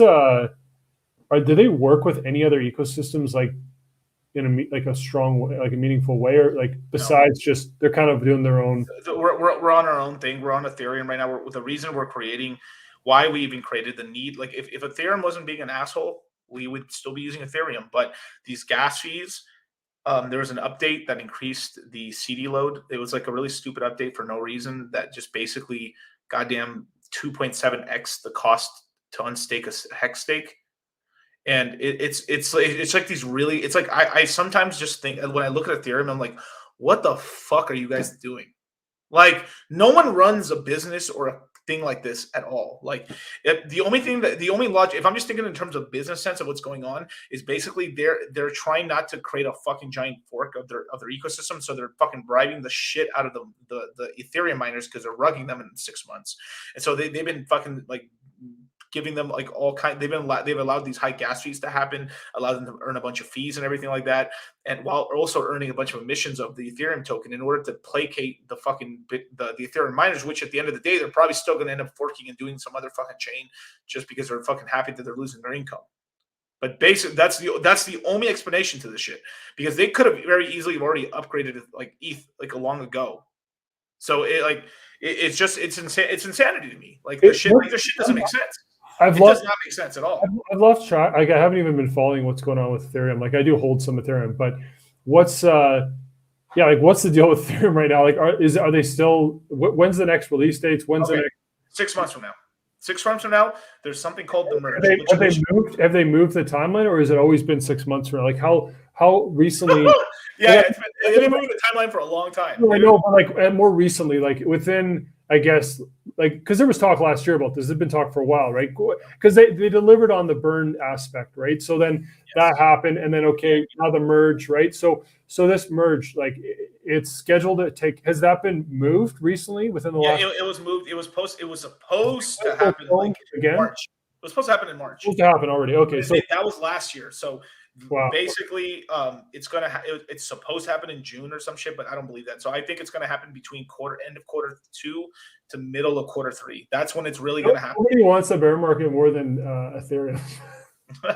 They want to have more time to roll their stuff out, right? Because during a bull market, like these other layer ones, they're getting more adoption. They have way more stuff launching. They have way more reasons. So Ethereum wants a bear market, and they want an extended bear market so they can have more time. But yeah, when are they actually going to have this merge, do you think? Okay, the merge, 100% the merge is going to happen this year. Okay, right? Okay, it's going to 100% happen this year. Do you think Q4 though, or Q3, or what do you Q3? It's for me personally. They're saying 2, and I'm like, fuck Okay, so yeah, I just add a bit. So like Q3 is realistically to think Q3, worst case scenario, maybe Q4. Well, worst case scenario. Yeah, that would be worst case scenario. The merge is going to happen, right? That's good. Okay. The impact of that will be pretty big, right? Obviously, pretty big. I think that'll be the bottom. Sell pressure though, right? There'll be sell pressure because you'll have all the unstake. They have a good amount of unstaking that'll happen.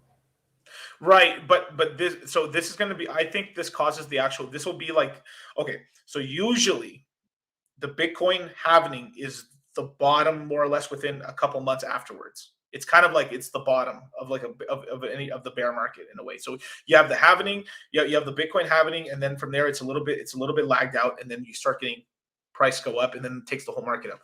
But me and you both know that the Bitcoin halving is not this year at all, so we don't have that.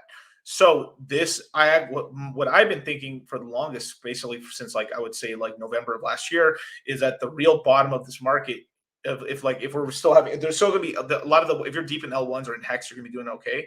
But if you're just like the average market participant, the real bottom of this market, of this little miniature like consolidating bull market, is going to be the Ethereum merge, because it's a triple halving to the supply. So whatever a halving does to a Bitcoin, it's 3x more potent on Ethereum versus Bitcoin. So because Bitcoin, even though there's a halving every 4 years, the inflation rate gets cut down in half, but Bitcoin in a way is still inflationary. But what happens when the merge happens on Ethereum, you have a triple halving, you end up having Ethereum becomes a deflationary currency at that point.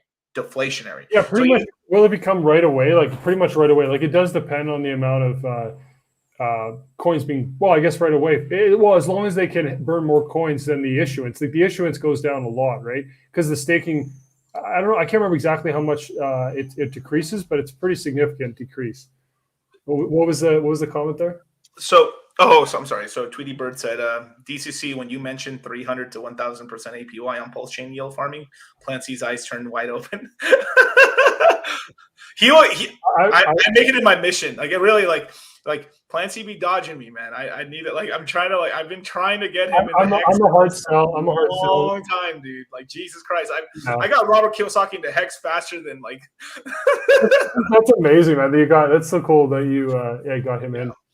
But there's a lot of people who are in Hex that just don't talk about it. Like I've onboarded some pretty big people into Hex. I guarantee they just don't out of respect. I just don't talk about it. I want, if they allowed me to, like, hey Miguel, it's okay, you can talk about it, I would say these names and tell you guys like of the people I've gotten into Hex.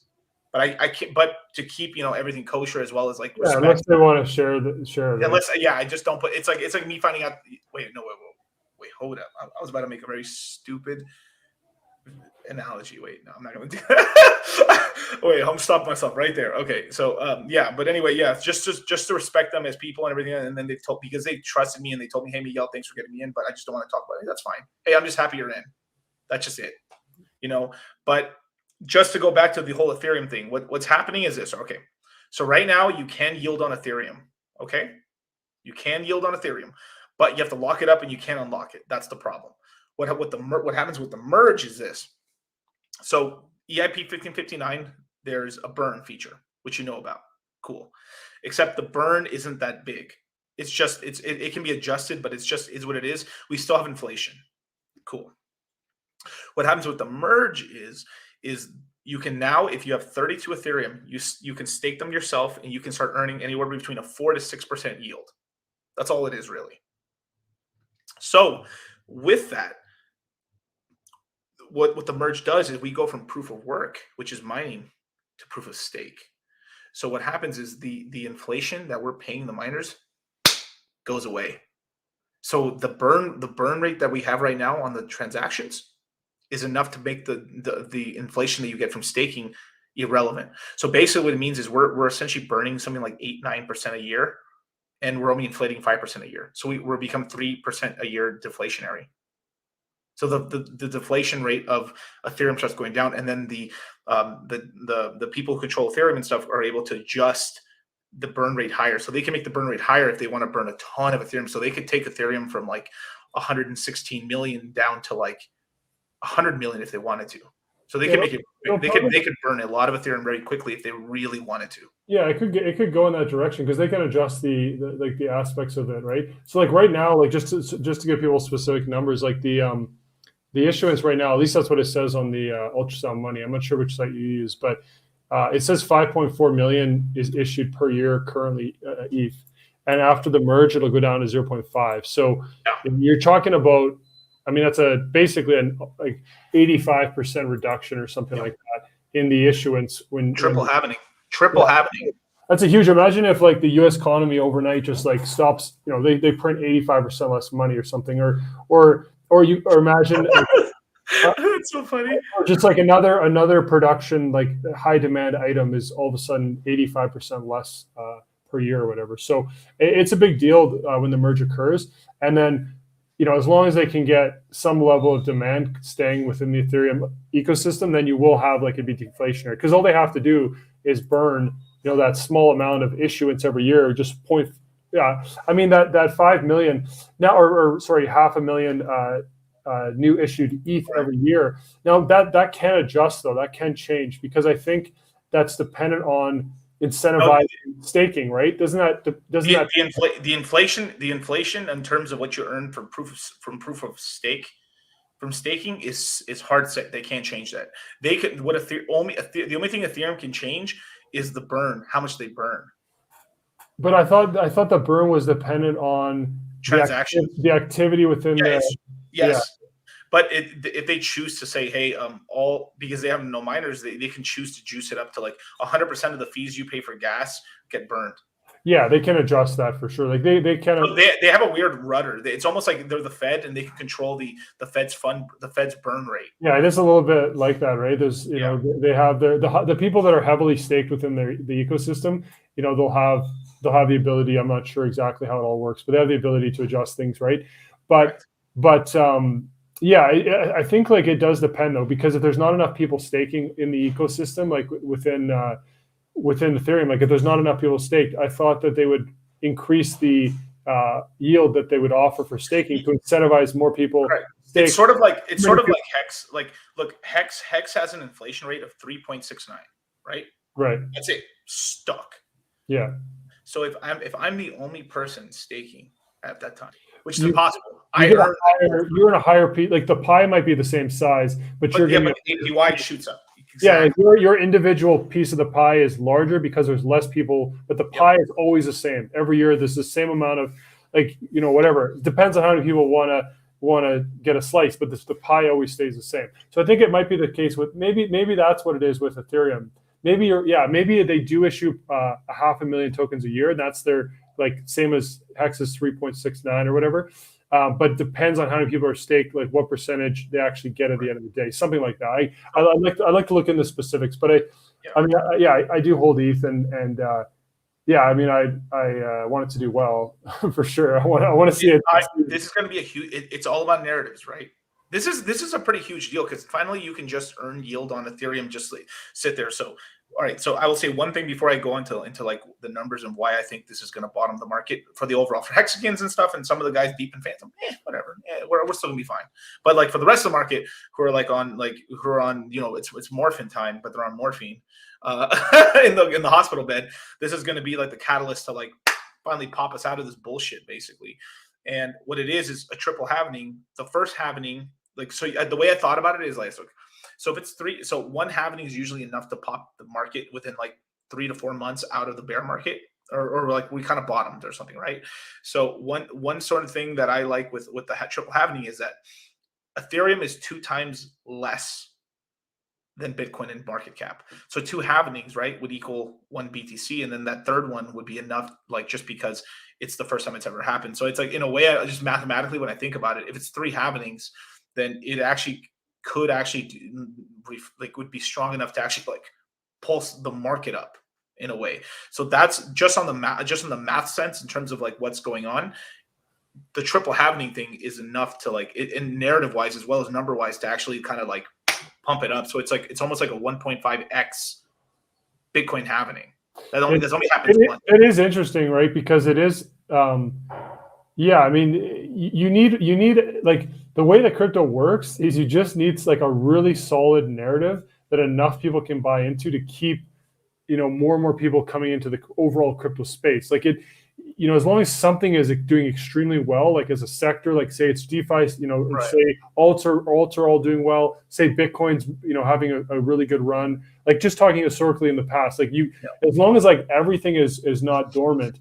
So like, yeah, if ETH has a reason to pump and there's, strong supply and demand dynamics, they obviously have to upgrade other aspects of their ecosystem, but correct. Yeah, they got a lot of work to do, right? They still have a lot of problems. They do. I mean, they still have a level of adoption. They have, developers working on there. The biggest thing for me about ETH is they've reached. For me, there's the main reasons why I have a bag of ETH is just because they have network effects and they have the interest from large capital. They're on they're the next option. They're also another huge catalyst for ETH. Like this could be multiple years away. We don't know because they've delayed it for so long with Bitcoin. But I do believe like once Bitcoin gets a spot ETF, you'll see an ETH spot ETF probably like within a year of that. Oh, of course, and that's going to be huge. And there's very low chance that they give an ETF to anyone other than ETH after they do Bitcoin. Like I don't see them jumping to because ETH just there's nothing else. There's nothing else that they'll do it for. There's absolutely zero. Cardano, really? Cardano. Yeah, you need Cardano. Would you give a spot ETF to Cardano? I mean, I love Cardano, but Cardano though. Yeah, they're not going to give a spot ETF to any other coins, super soon until there's a lot of interest, right, from the big money. But yeah, like with ETH, I mean, it also comes down to volume. Like you need a level of volume. I'm hearing a little bit of echoing. Oh, okay. It was fine. It was fine for a while there, but it wasn't no issues for the rest of the stream. But yeah, anyways, that's basically the point with that is just like, you need, I mean, you need a level of demand and volume, legitimate volume and demand from big money before you have these spot ETFs and also a track record. Like ETH has been around for longer than these other projects. Like, so I do think ETH gets that ETF after Bitcoin, and that's going to be pretty significant for like continuous demand. Because people that want to set up like in crypto, what are they going to do? Okay, like they know nothing about crypto in a couple of years, they want to get in, and there's only option is to get a ETF for Bitcoin and Ethereum. They're the largest market caps. They're considered the lowest risks. They're consistently up. On average, they don't have as big a drawdowns as these other cryptos that move more extreme. They have the regulation like nailed down. They're already been designated as commodities, right? They already have all the regulation in place. Way more like normie money is going to just buy those ETFs. Like it's just there's some spooky shit going on right now with like Ethereum, which is one of the reasons why I think it's going to pump. But just because it pumps does not mean gas fees get better. Okay, just FYI. So if you guys have a lot of hex stakes and stuff or something, stock up on Ethereum right now. Literally, like I'm telling you right now, like stock up on Ethereum. Make sure you have 1 or 2 ETH if you can swing it on every wallet you're using just for fucking shits and giggles. Because here's what's happening. Like JP Morgan is basically secretly buying Consensus and they're buying MetaMask. Bruh. So what's going on is like they're starting to corner the market on ETH right now, and like this has been this whole thing that we see what happened with Andre and a bunch of these guys and Daniele and stuff. Basically, everyone, some of the top DeFi devs basically ran for the hills because basically they know some shit's coming, in a way. So there's that. Okay, so I'm just seeing look, I may be crazy here, but I'm just seeing a lot of smoke. I'm seeing a lot of smoke, right? And what I think is really going on, if I'm being really conspiratorial, is that it's easier to control Ethereum than it is Bitcoin. That's what I think. That's what I truly, truly, truly think. Yeah, this is what I truly, truly think is what's going on right now. It makes sense, right? Like it makes sense that they're going to want to. Yeah, I mean, there's going to be a certain, basically they want to regulate and control. It seems like that's the direction they're going. And yeah, if ETH is the easiest one to do that with, then yeah, it makes sense, right? Like I agree with you. I think that's a high probability. Because like you said, if Bitcoin's already at a point where it's a lot more difficult to control, Yeah, to push ETH, to propel ETH, and push it and kind of make it the potentially the largest market cap, because they have an easier path to regulate and control and kind of determine the direction of that. And also, if you think about it, right, ETH could be, it does, it has a lot of work to do. There's no guarantee. Like it's going to be, I believe it'll be eventually a multi-chain world anyways, and you'll have all these. Right. But I think like ETH could be the settlement layer for the multi-chain, right? So like ETH could be the main settlement layer for that. You could say, or the layer, like the whatever, right? It's hard to say exactly how this plays out. You got Polygon, right. You have things that could be layer 0 or whatever. But say ETH is like, one of the main, if not the main one. I mean, yeah, it makes sense for the government or whatever you want to call, like the people that are looking to push things in certain directions to kind of propel ETH ahead and then lock it down to a degree. So that's basic. Sorry, I didn't let you finish maybe what you wanted to say, but no, but you're right. I mean, that's kind of what's going on. Is like it's an easier ecosystem control. Like, a lot of the Ethereum guys are they're really smart, but they're pretty dumb at the same time. The Bitcoiners are even dumber, but their shit's so locked down that it's like they can't, even if they convinced all the dum-dums, they can't get they can't get enough hash power to fucking really even change anything without full out revolt, because it's so archaic. It's sort of the same thing when Martin Luther basically converted the Bible from like Latin over to Italian, and everyone's like, what the fuck, that's what the Bible actually says. And then now nobody can change it because it's like it's going against the word of God at that moment, right? Where like the fucking the people in the back who were running the religion were like changing it every 40 years and adding shit to the Bible and changing shit, but because people didn't know Latin, they got away with it until like everyone could read it, and then they're like, fuck, we're stuck how it is. But that's what I think is going on with Bitcoin, where that's why they can't, because if they change anything on Bitcoin, fucking people would have a heart attack. Like they would be like, fuck this shit, this is not real. And then you would probably have like a real, like it would kill the whole market in a way. It would really hurt the market. Where like Ethereum always changes around here and there. So it's like things like, and it's the way it sort of is. So it is easier to control in terms of like the big two, right? So that's kind of why I think that's going on. But once these upgrades happen on Ethereum, you'll end up having it becomes much more attractive as an institutional asset, because why not hold an asset like in terms of like what institutions can, there's really only two coins that they can invest in large amounts of money, just Ethereum and BTC, in terms of just like the volume of money, right? So if you're investing, they can now invest into Ethereum. Like, why not? This thing's deflationary and I get a 5% yield on it. Well, that's the other massive difference that big money is going to want to. It makes complete sense.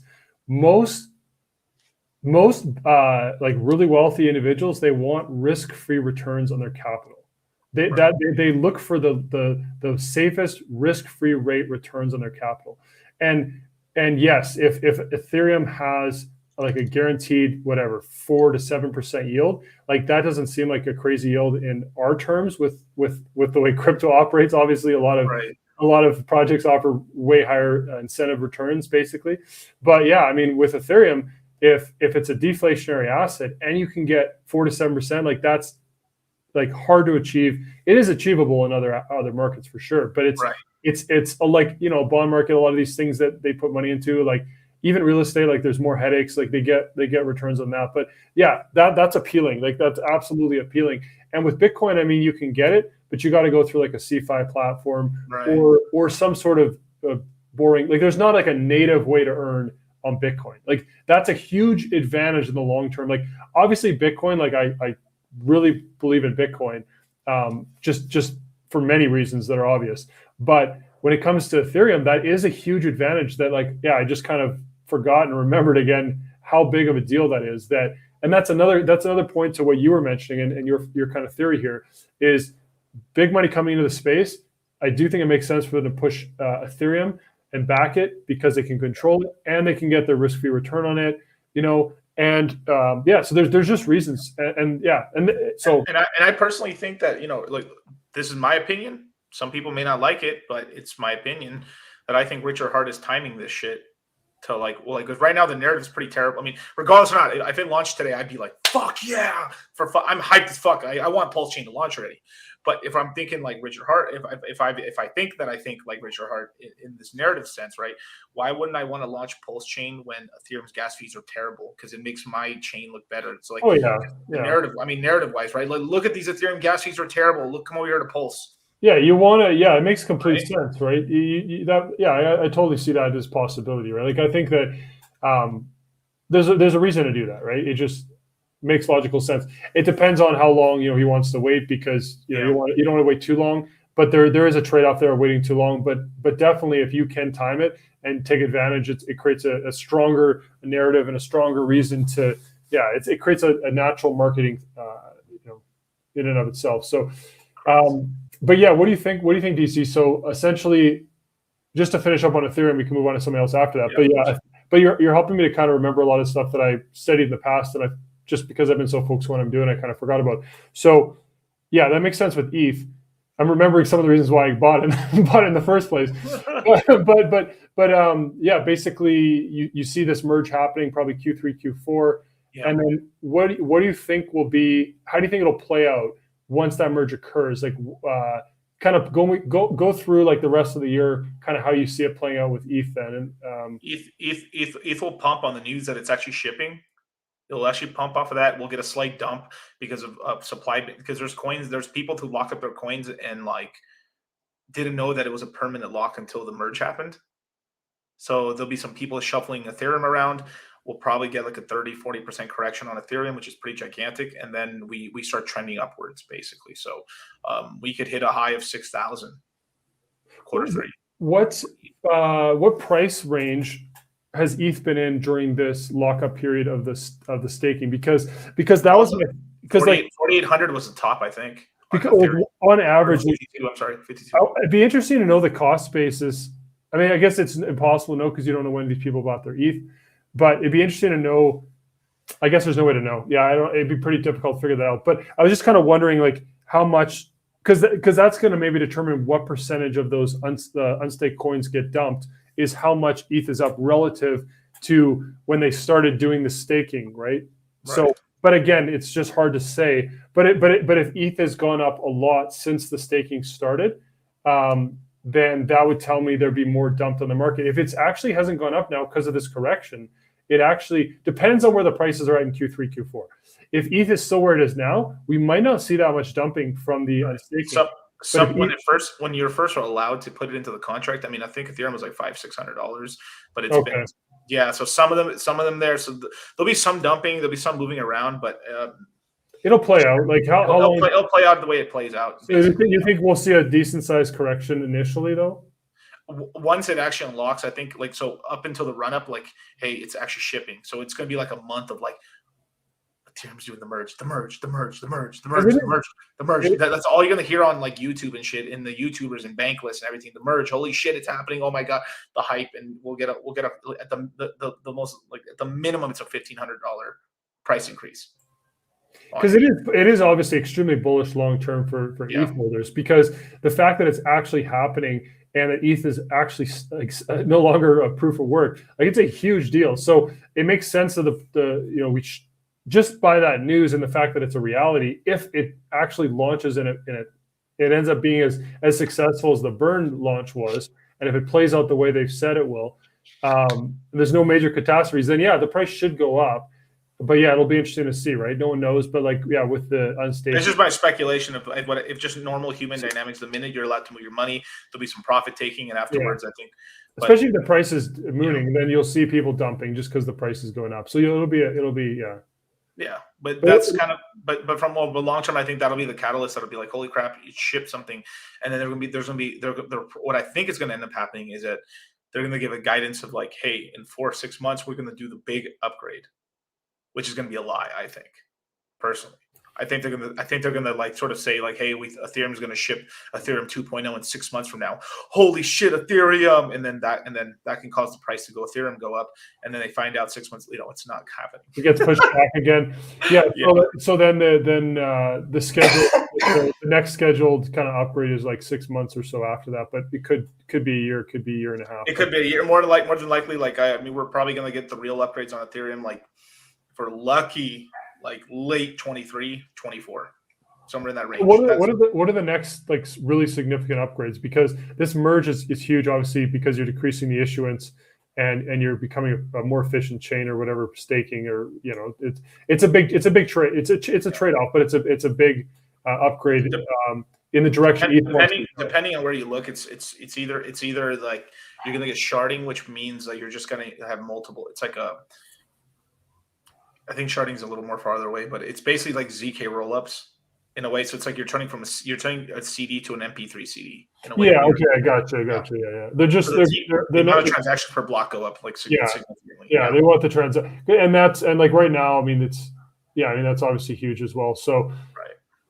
Yeah, we'll see. I mean, I think the merge is. I'm not an expert on any of this stuff, but I would say the merge is probably going to play out pretty well. I that's kind of my prediction, is it'll play out pretty similar to what happened with the burn. Is it'll actually deliver and be a reality, and it'll play out. But I'm still somewhat skeptical about the ultimate like sharding and everything of increasing the throughput. Like I think it'll be hard to. I have no idea because I'm not involved in tech and stuff. But I just think that just seems like a larger feat to achieve, but we'll see. No one knows. We'll see what happens, right? Right. And then there's another catalyst. Just to go back to like the original topic before we end the stream and stuff. It's just like just to go off to like what I think with Russia and everything like that. I think we will get a pump off of these nations and stuff having if Russia is taking off the SWIFT system, there are probably going to be more purchases and transactions done in BTC and in Ethereum because they have to. And on top of that, so it's good for us, but it's just narrative wise, it's terrible for crypto because then we have this target on our back of like we're funding terrorism, or we're funding the new fucking USSR or some shit, when we're just like, no, they're just using it because you can't, like it's pretty messed up what's been going on over there anyway, because how the hell can you like turn people's credit cards, bank accounts off? We basically are rugging Russia back into a third world country, real legitimate. McDonald's is out of there, Coca-Cola is out of there. We're pulling basically anything that the Western like America has given, like in terms of like capitalism, in terms of like Russia is being like rugged right now. So like every product chain, it's insane. Like we're sending them back to like right before the wall fell. It's kind of crazy. It's like no, and even like we're sending them back to the 70s in terms of products because they didn't even have Pepsi. Like USSR was so hungry for like Pepsi once they tried it that they literally traded a bunch of old warships for bartering capital in order to get Pepsi like syrup in order to make soda in the USSR. Like we're sending these motherfuckers that back. Like bro, this is kind of crazy. McDonald's is out of there, bro. Like it's crazy. Like what's going on right now. Yeah, it must be so bro, it's weird. Like, no more Levi's, bro. No more jeans in Russia, bro. Like it's like no more. Like we're embargoing them so hard. They don't have Adidas tracksuits anymore in Russia. Can you imagine? Like no more Adidas tracksuits in Russia. Like wow, dude. Like this is crazy. I mean, this is kind of crazy. This is really insane. I've never like in my lifetime, like I've never seen this happen before. Like to a country this large. I've seen with little minor stuff, but like. I mean, there's a statistic out there, right? There is the minute there's a McDonald's in your country, you're no longer bombed anymore.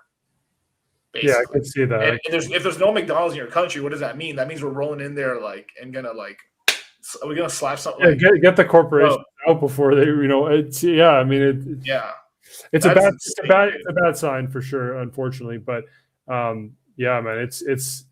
There's a lot going on. It's hard to know like the real narratives and the real like what the real players are trying to do with all this. But I do agree. Like it's kind of crazy to see. We haven't really seen anything like this, so it'll be interesting to see how it plays out. And it is interesting with crypto because it does give a use case that crypto is designed for in theory.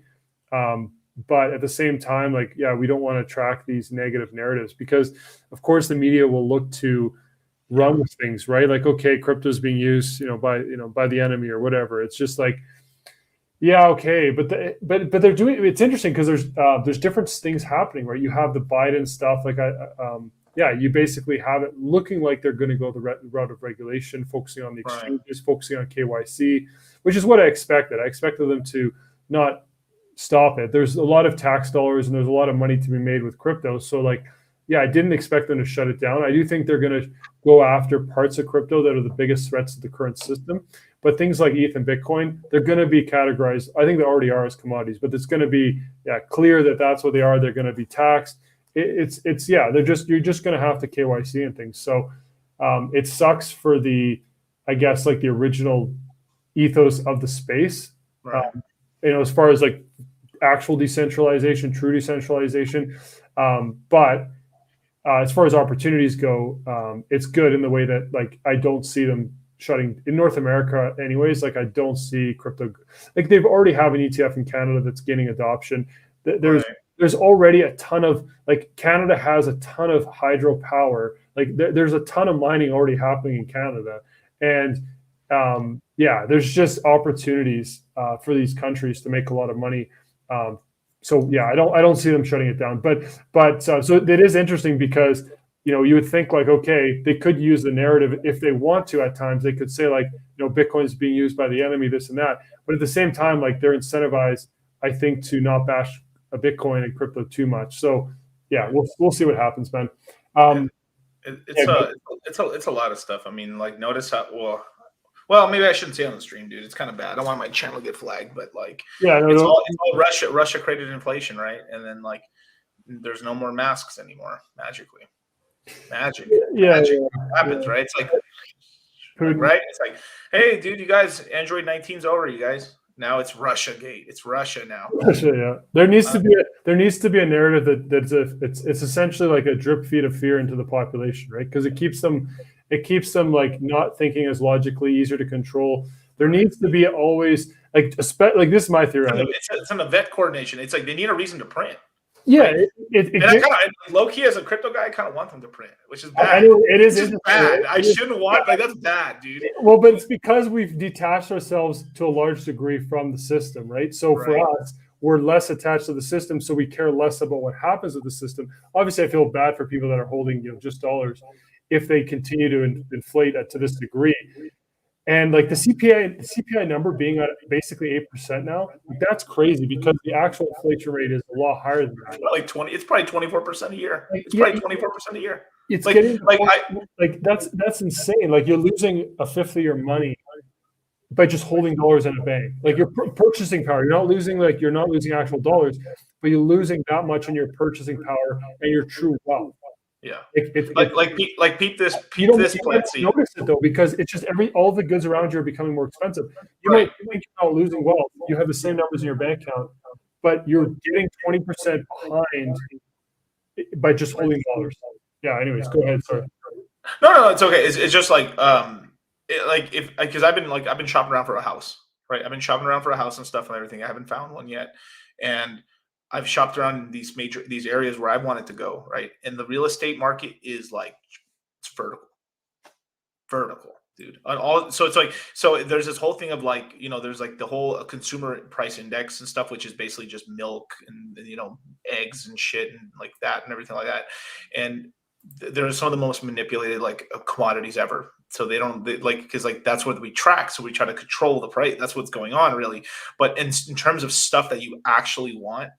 Like you actually want a house, you actually want like consistent income. The things that you actually want are like this thing right here. This thing right here. This thing retails for like 14 grand, and you could buy this for like 25 G's. You can't get this for 14,000. So like watches, classic cars, like basically anything that you truly want in life. That's the extras besides like subsistence is just going in a vertical line up. Like, how is that possible? Like, I just like there's a watch. I bought a watch for my girl the other day, and that we bought it for like 14 grand, and it's worth like 35,000 now. Yeah, in 2 months. Yeah, in 2 months. And like it's insanity. Like what's going on. So it's like that shows you how much money printing there really is, and like a lot of these people that are kind of wanting the money to be printed across the board. Yeah. They're holding all the scarce assets, all the things that are just mooning in value. It is a rug pull on the population. It's a squeeze. It's a squeeze on the population to be like, how much more can we wring out the cloth? Like we have a good amount of the wealth already, but like how much can we actually like wring out the population like in a way that they don't necessarily realize? And we basically want to put them all on a universal basic income system, because when you put everyone on a universal basic income system, they have to follow the rules of society to get their money, and they're dependent on the system. Right. So they want to have, like, ultimately, what, just so people understand where it's headed, they want a digital control grid. They want to have basically like a UBI system, like digital ID, social credit score, like all this stuff is connected. Like they're going to have all the assets on the blockchain. They can shut off your assets if you protest. That's the goal. I'm not saying this happens, but that's what they actually want. So when you take all this into consideration, you can think, okay, how can I position myself when I know this is the direction it wants to be pushed in, right? And a big part of this is crashing the dollars and inflating them, because they want to transition into like these central bank digital currencies, right? And right. They need a reason to blame the failing of the last system. So the last Ponzi scheme was over. Like it ran their Ponzi for whatever 100 years. The Ponzi was already coming to a close, but we don't want to get blamed for the Ponzi. We don't want them to come after the founders of the Ponzi. We need a scapegoat. We need an outside. So COVID, wars, all this like chaos in the world, this constant like fear in the news, this creates the acceptance of a new system, because people are like just in a state of like, basically people are just frozen. They don't know what to do, so they just accept whatever happens. So yeah, that's how I'm seeing it. Anyways, it could be, but yeah.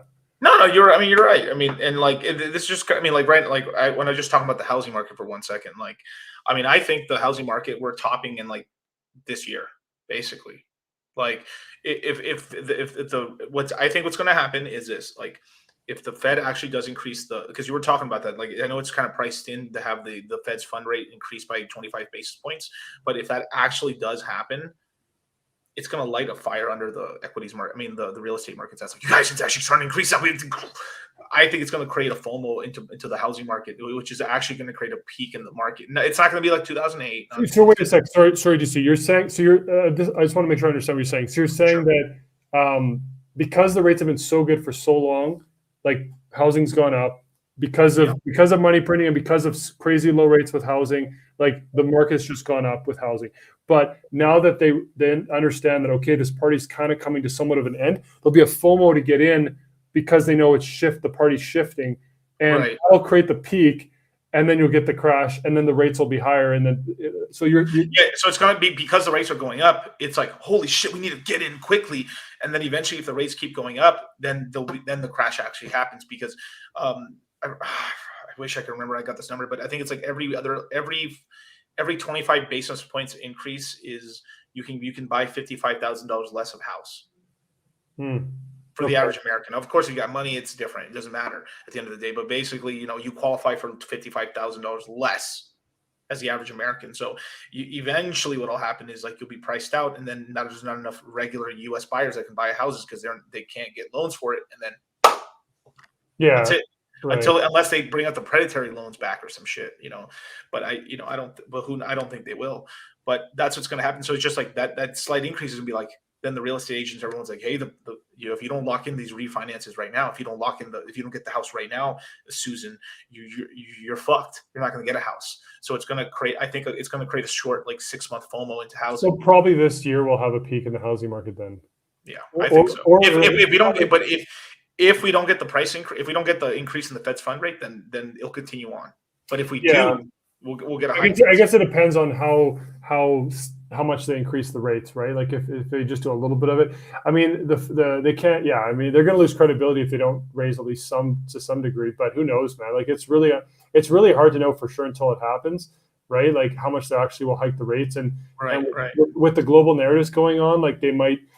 It's hard to think that they could just let inflation go, and maybe inflation will somehow get pulled back. I just don't know how it would happen without them being aggressive with rates. They're going to end up having to do stagflation. I think I said this on Charlie's. I think last time I was on Charlie's channel, was that they're probably going to increase rates and print money and create a stack. That's the only way they can do it. It's like the only way I can think that they can fucking do it is raise rates and print a shit ton of money. Raise rates, and then they're rugging on one. They have to rug on one side because the rate has to go up, because once the economy crashes, how are they going to bottom us out without cutting rates?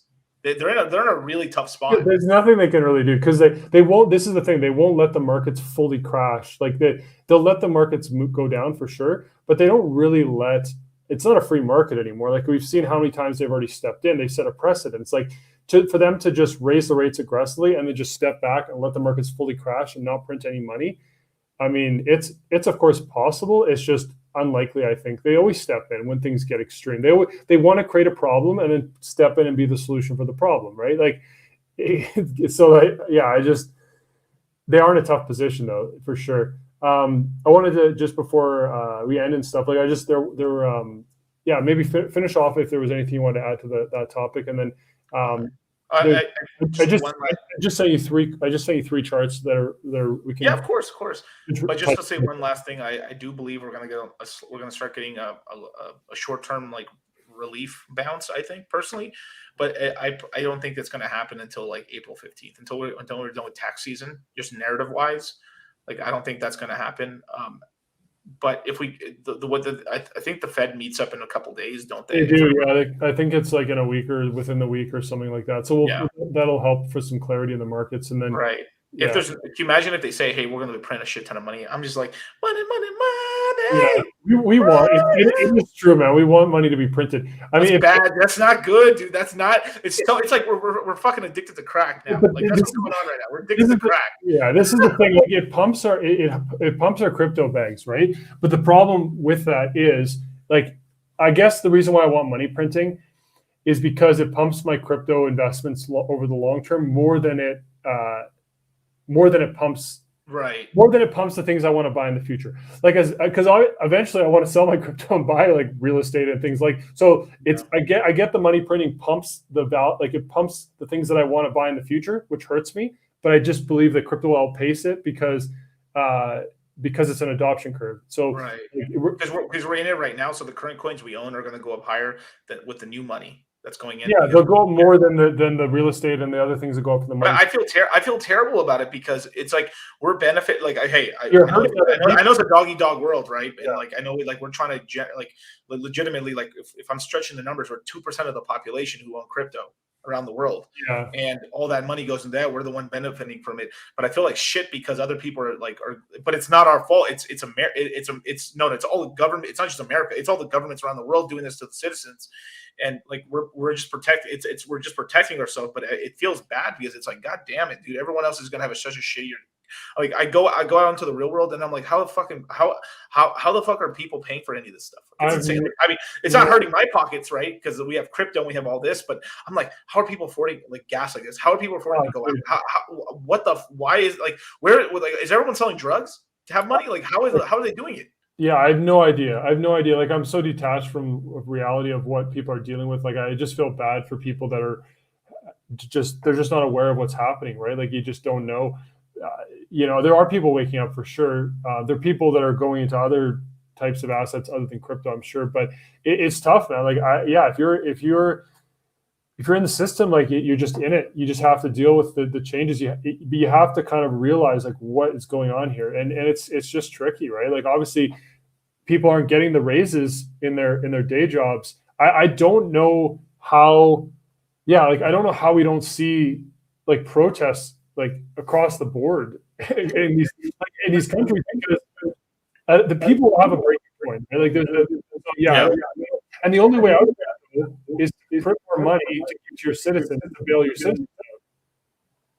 But you're transferring, like, you know what I'm saying, DC? Because like, okay, so your citizens are getting squeezed by the commodities and everything going up in price, and oil and all these things are going up. So the citizens are having a harder time making ends meet.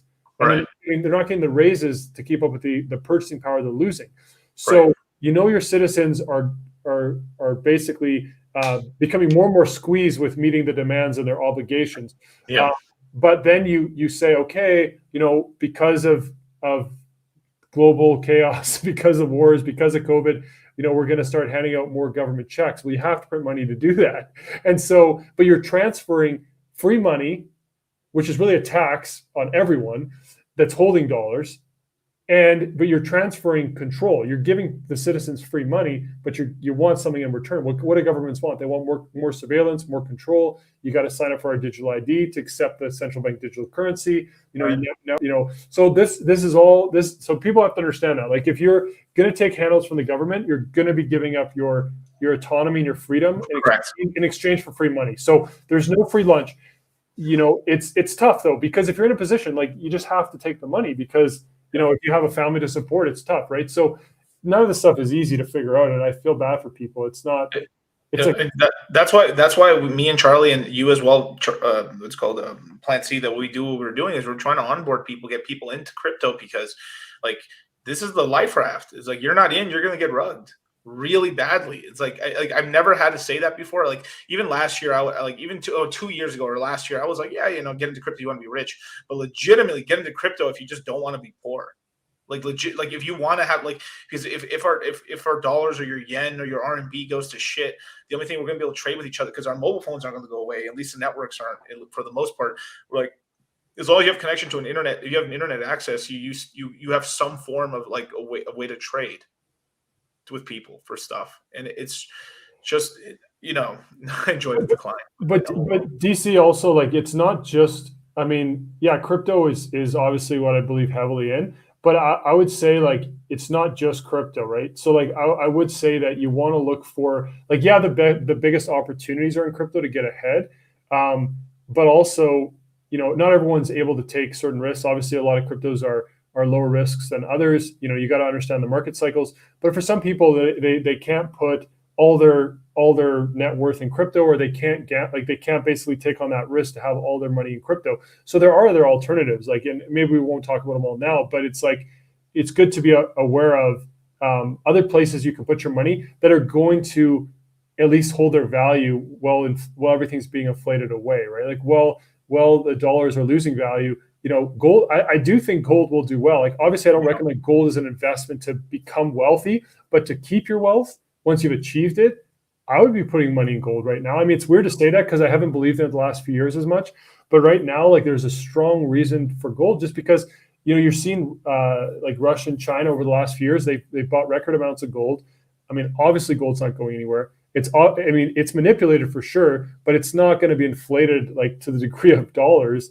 So gold is one. I mean, there's other things as well, right? Like Rolexes and things that are essentially assets that they're truly scarce and are going to have value and demand, right? So, I mean, that's a whole topic in and of itself. You can cover another time, I'm sure. But you want to show those charts now? You can show those couple of charts there, and then I sent them to you just on your Twitter.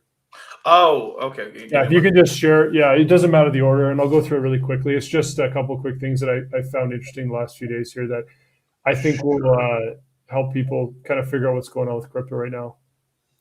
Sure. Let's see. Is there any way I can? Okay, cool. So let me show Twitter. Okay, here's the first one. Okay, yeah. So this is one that I think a lot of people will help them just to understand the downside risk and how there is a kind of a limit on the downside risk. So, like, essentially, this is a floor model, right? And so, yeah, I put quite a bit of time and effort into this and combined like 3 separate floor models to create what I call a confluence floor model. And this model is never broken the whole history of Bitcoin. There's never been a single daily close below this model. I'm just showing the last 5 years, but the full model, like, we've never gone below this floor model. So you can see I pointed out there, like, deep capitulation, bear market floor. That was the 2018 bottom, right where we came down and hit this line, and then we also hit it during the Black Swan event of COVID of March of last year. So we've hit this line 3 times, basically in the history of Bitcoin, and those have been the 3 best times to buy Bitcoin. So right now this line is at 26,000 around 800. So just so people understand, like, that to me is the floor for Bitcoin right now. And for us to get to this line would take like an extreme capitulation, Black Swan, everyone freaking out. So there's a lot of people saying like we're going to go to 20,000. I don't personally believe it. Like, this model would break. I don't see it happening. Like, so just so people understand, like, that's kind of this is my take anyways. This is how I feel. Like there's a lot of data behind this model, and it's held the test of time through the whole history. So it's very, very unlikely that we go below this model and close. Maybe one day we have a daily close below it, but to close multiple days. It's not going to permit. It's not going to be like it might not. It's not going to be there for like 7-8 days, 2 weeks or something. I very highly doubt it. I don't even know if we'll close a single day below, but if we do, it's going to be very short lived. I just think no, there won't be any sustained moves below this model, which is at basically almost 27,000. So that's kind of so people understand the downside risk. If you're looking to get in the market right now and you're trying to decide, okay, how long do I want to wait? This is kind of like max opportunity. And then for someone in the market that's worried about downside risk, this is your max risk to the downside. Nothing's 100%, but I believe it's really high probability that this holds. And so, you just kind of estimate in your head, okay, I got in at this price. Can I hold if the price goes down to 27? Because that's kind of like the floor. And then if someone's not in yet, they can say okay, how long do I want to wait?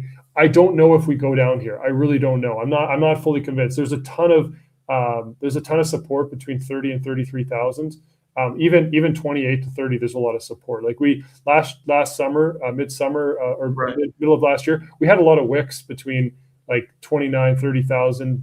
Well, 29 to 32 range. We had a lot of wicks. It was bought up pretty quickly. Even the recently when we went down to 33, it got bought up really fast. So there's a lot of demand in that range, and there's a lot of people waiting for that. So I don't know if we actually go down this low. But there's so many buyers. They're just, to me, there's very low chance we go to 20,000. It would take World War III or something extreme. I'm talking full out World War III, nukes being dropped and all over the place, something very extreme. Just the breakdown of society almost to cause us to go down to 20,000 or less. That's how extreme I think it would have to get. But that's me. You want to show the next slide? Yeah, you can show the next one for sure. Okay, give me 1 second. Let's see if I can pull it up. There we go. I'll be right back 1 second. Okay. Yeah, for sure. I'll just talk about this a little bit. So, the thing about this, I just noticed this today. This is a distribution showing the cost basis of everyone, that all the Bitcoins, in circulation. It's showing you how many Bitcoin were purchased at different price levels. And so, all the way on the left of the graph there, or the chart, you can see starting from 0 all the way up to the highest all-time high price. The candles, the higher the candle, the more Bitcoin that were bought at that price point.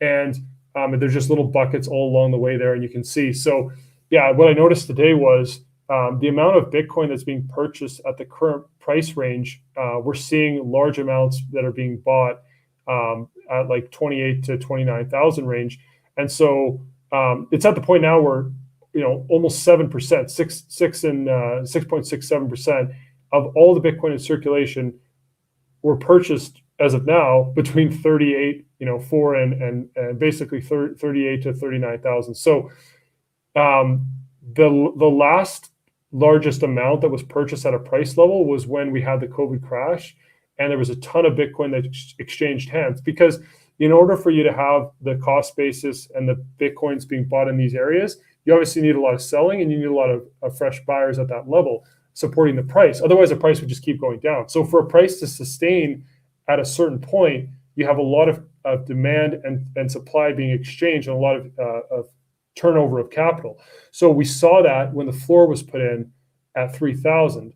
We saw a ton of people capitulating because of COVID and everything, but there was a lot of demand that came in to support the price. And you can see it's the largest candle on the chart there. There was a ton of Bitcoin. 6% of all the Bitcoin in circulation were bought between 3,500 and 4,000. So I just thought it was interesting that we're seeing that take place currently, but obviously at over a 10x higher price point. And it's taking weeks and weeks to play out, but we are accumulating a large amount of coins in this middle range. Are you back, DC? Or are you still not there? Okay, I'll just keep talking, I guess.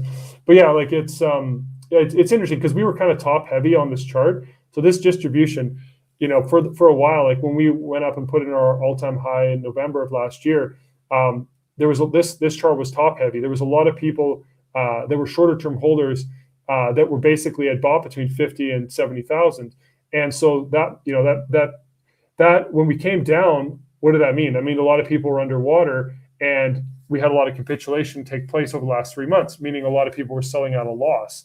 And so what it does is it's offsetting the risk. You're seeing a lot of capital that's underwater, selling. It creates sell pressure on the network. But what it also does, as long as you have buyers come in, is you're transferring all those coins that were purchased at higher price points. Now they're being put in at a lower cost basis, but that is lowering. It's causing a healthier distribution, and what it's ultimately doing is allowing you to build a base and a foundation for the next run up, because the cost basis becomes closer to the price, or it goes below the price, or there's more coins that were bought around the price, and that causes, just like we had when we put in that solid amount of coins that were transferred at 3,000, because people are a lot more likely to sell when they're underwater, basically that people will sell when the price comes back to their cost basis, or when they got in. If they're just happy to break even again and get out. But yeah, people, if they're really underwater and they're newer buyers, they're more likely to sell, right? Once someone's in profit, they're more comfortable, they're more likely to hold for the longer term. So it's just kind of how human psychology is. Are you there? Are you there? Sell now. So sell now or later. No, you don't. Depends on your situation, but I wouldn't be selling anything right now, because what's going on. First of all, like I said, the risk is okay, we go down to 27, worst case scenario, but there's a high likelihood we just go down to 33, or not even. We don't even go down that low. We just kind of stay where we're at. Look at how many coins you see. There's a crazy amount of people that now own coins that were purchased at 39 to 40,000. Or 28 to 40. This is becoming the new 3,000. You can see how big of a candle of coins that was bought back then. So 6%, almost 7% of the supply. So it's basically showing in 2 years we don't know this is the floor, but there's a ton of coins. Once the price gets over this level, this mid-range, if there's a lot of coins that were bought between 30 and 40,000, and once the price is over that point, it becomes 3K. We're not going to go back there.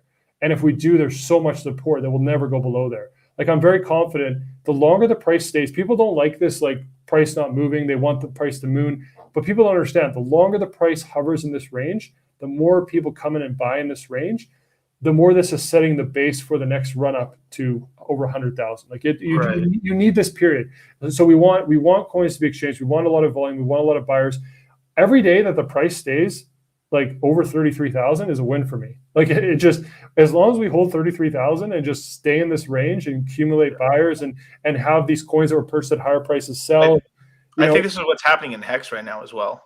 It just takes time. Yeah, it could be the case with Hex. Hex, the same thing. You need to build up an average cost basis that's higher, and that just allows for a healthier. It revalues the coin. It basically says okay, all the buyers on the network. If you added up when they all got in, at one point with Bitcoin, it was only $1,000. Now the average person in the market, I think the cost basis average of Bitcoin is around 25,000. So it moves up, and then that becomes the new norm. That becomes your base. You're not going to go underneath, and that allows for the next move up. So these things just take time. But yeah, that's pretty much what I show here. Is guys, basically the people buying now. They're buying at these ranges. So this is really healthy to see, because they're basically saying that Bitcoin is worth this much now, it's 40K. So this is something I'm keeping an eye on. I just noticed it recently as well. This is kind of I guess you could say, to me, this is a little bit something to be aware of, because this could mean we could have a capitulation coming, right? And it's just the truth of the metrics. So every time these two different floor models have crossed, we've had our capitulation event, and every time they've crossed, we've come down to that confluence floor model. So we're essentially getting across right now. I made this about a week ago, but these are basically crossed now. So either the model breaks, which is possible if it's only based on the last 3 data points, but still, the last 3 times we crossed was when we ultimately had our floor and the price came down. So it is what it is. It's not a bad thing in the way that it shows that we're actually close to the floor. Either the floor is in or the floor is coming up probably over the next month or two, or even next couple of weeks. We don't know for sure, but say, we get the cross, or they have kind of crossed already. And that's letting us know, there could be a potential capitulation event. That's how all these other floors have been put in. So it could play out again 4 times in a row the same way. We don't know. But if it happens, just know that we're probably not going to go below 27. Prepare for it. And just DCA in or whatever, and listen to your content, and just be ready for the next move up, because this is not the end of the cycle, in my opinion. So that's pretty much it. And was there one last one actually, or I think this is the last one. Last one. Okay, so this one is also I find really interesting. So this is actually the cost basis of just long-term holders. So these are people that have held at least 155 days, and so they have a lower cost basis, and their cost basis is around 16,000, or a little over 16,000. And so what I wanted to show here is, if you double their cost basis, so you say, okay, they're all, like, on average, they're basically have a 2x on their original investment, as all the holders combined have on average a 2x, right? They're comfortably in profit. So like when someone's 2x in profit, it's kind of like, I'm 2x in profit. Like, they're not like super motivated to sell because it's just a 2x, but they're also not, like, they have some wiggle room. Like, they're not underwater. They're comfortable. Like, it's a comfortable place to be. Like, I have a 2x, I'm not thrilled. Like, I'm not going to dump everything, but I'm also not like stressed out to sell either. So that's where, and just so people understand, a 70.5% of all the Bitcoin are in the long-term holders' hands. They control a huge percentage of the supply, right? And so a huge percentage of the supply right now is sitting at about a 2x on their cost basis on average. Right. Now, the 2x puts it at around 33,000. So this is like I call this like the comfortable cost basis, or a comfortable position for the long-term holders. So we're basically right at that level or above it. So 33, just be aware, 33 is like a 2x for the majority of holders on average. But look at all these past cycles. Like, we came well below this line. So we haven't even come below this line yet, but you can see in the past cycles, like, we end up going way below this. And so it's showing, what I'm trying to show here is, this cycle is not like, it's just, there's a lot of differences compared to these past capitulation events. In order for there to be a true capitulation event, you need the long-term holders, the price to come down closer to their cost basis. And it ultimately actually goes below their cost basis. So every other capitulation, bear market bottom, or COVID, we went below the long-term holders. That means we went below 16,000. I just don't see that happening. It's just not going to happen.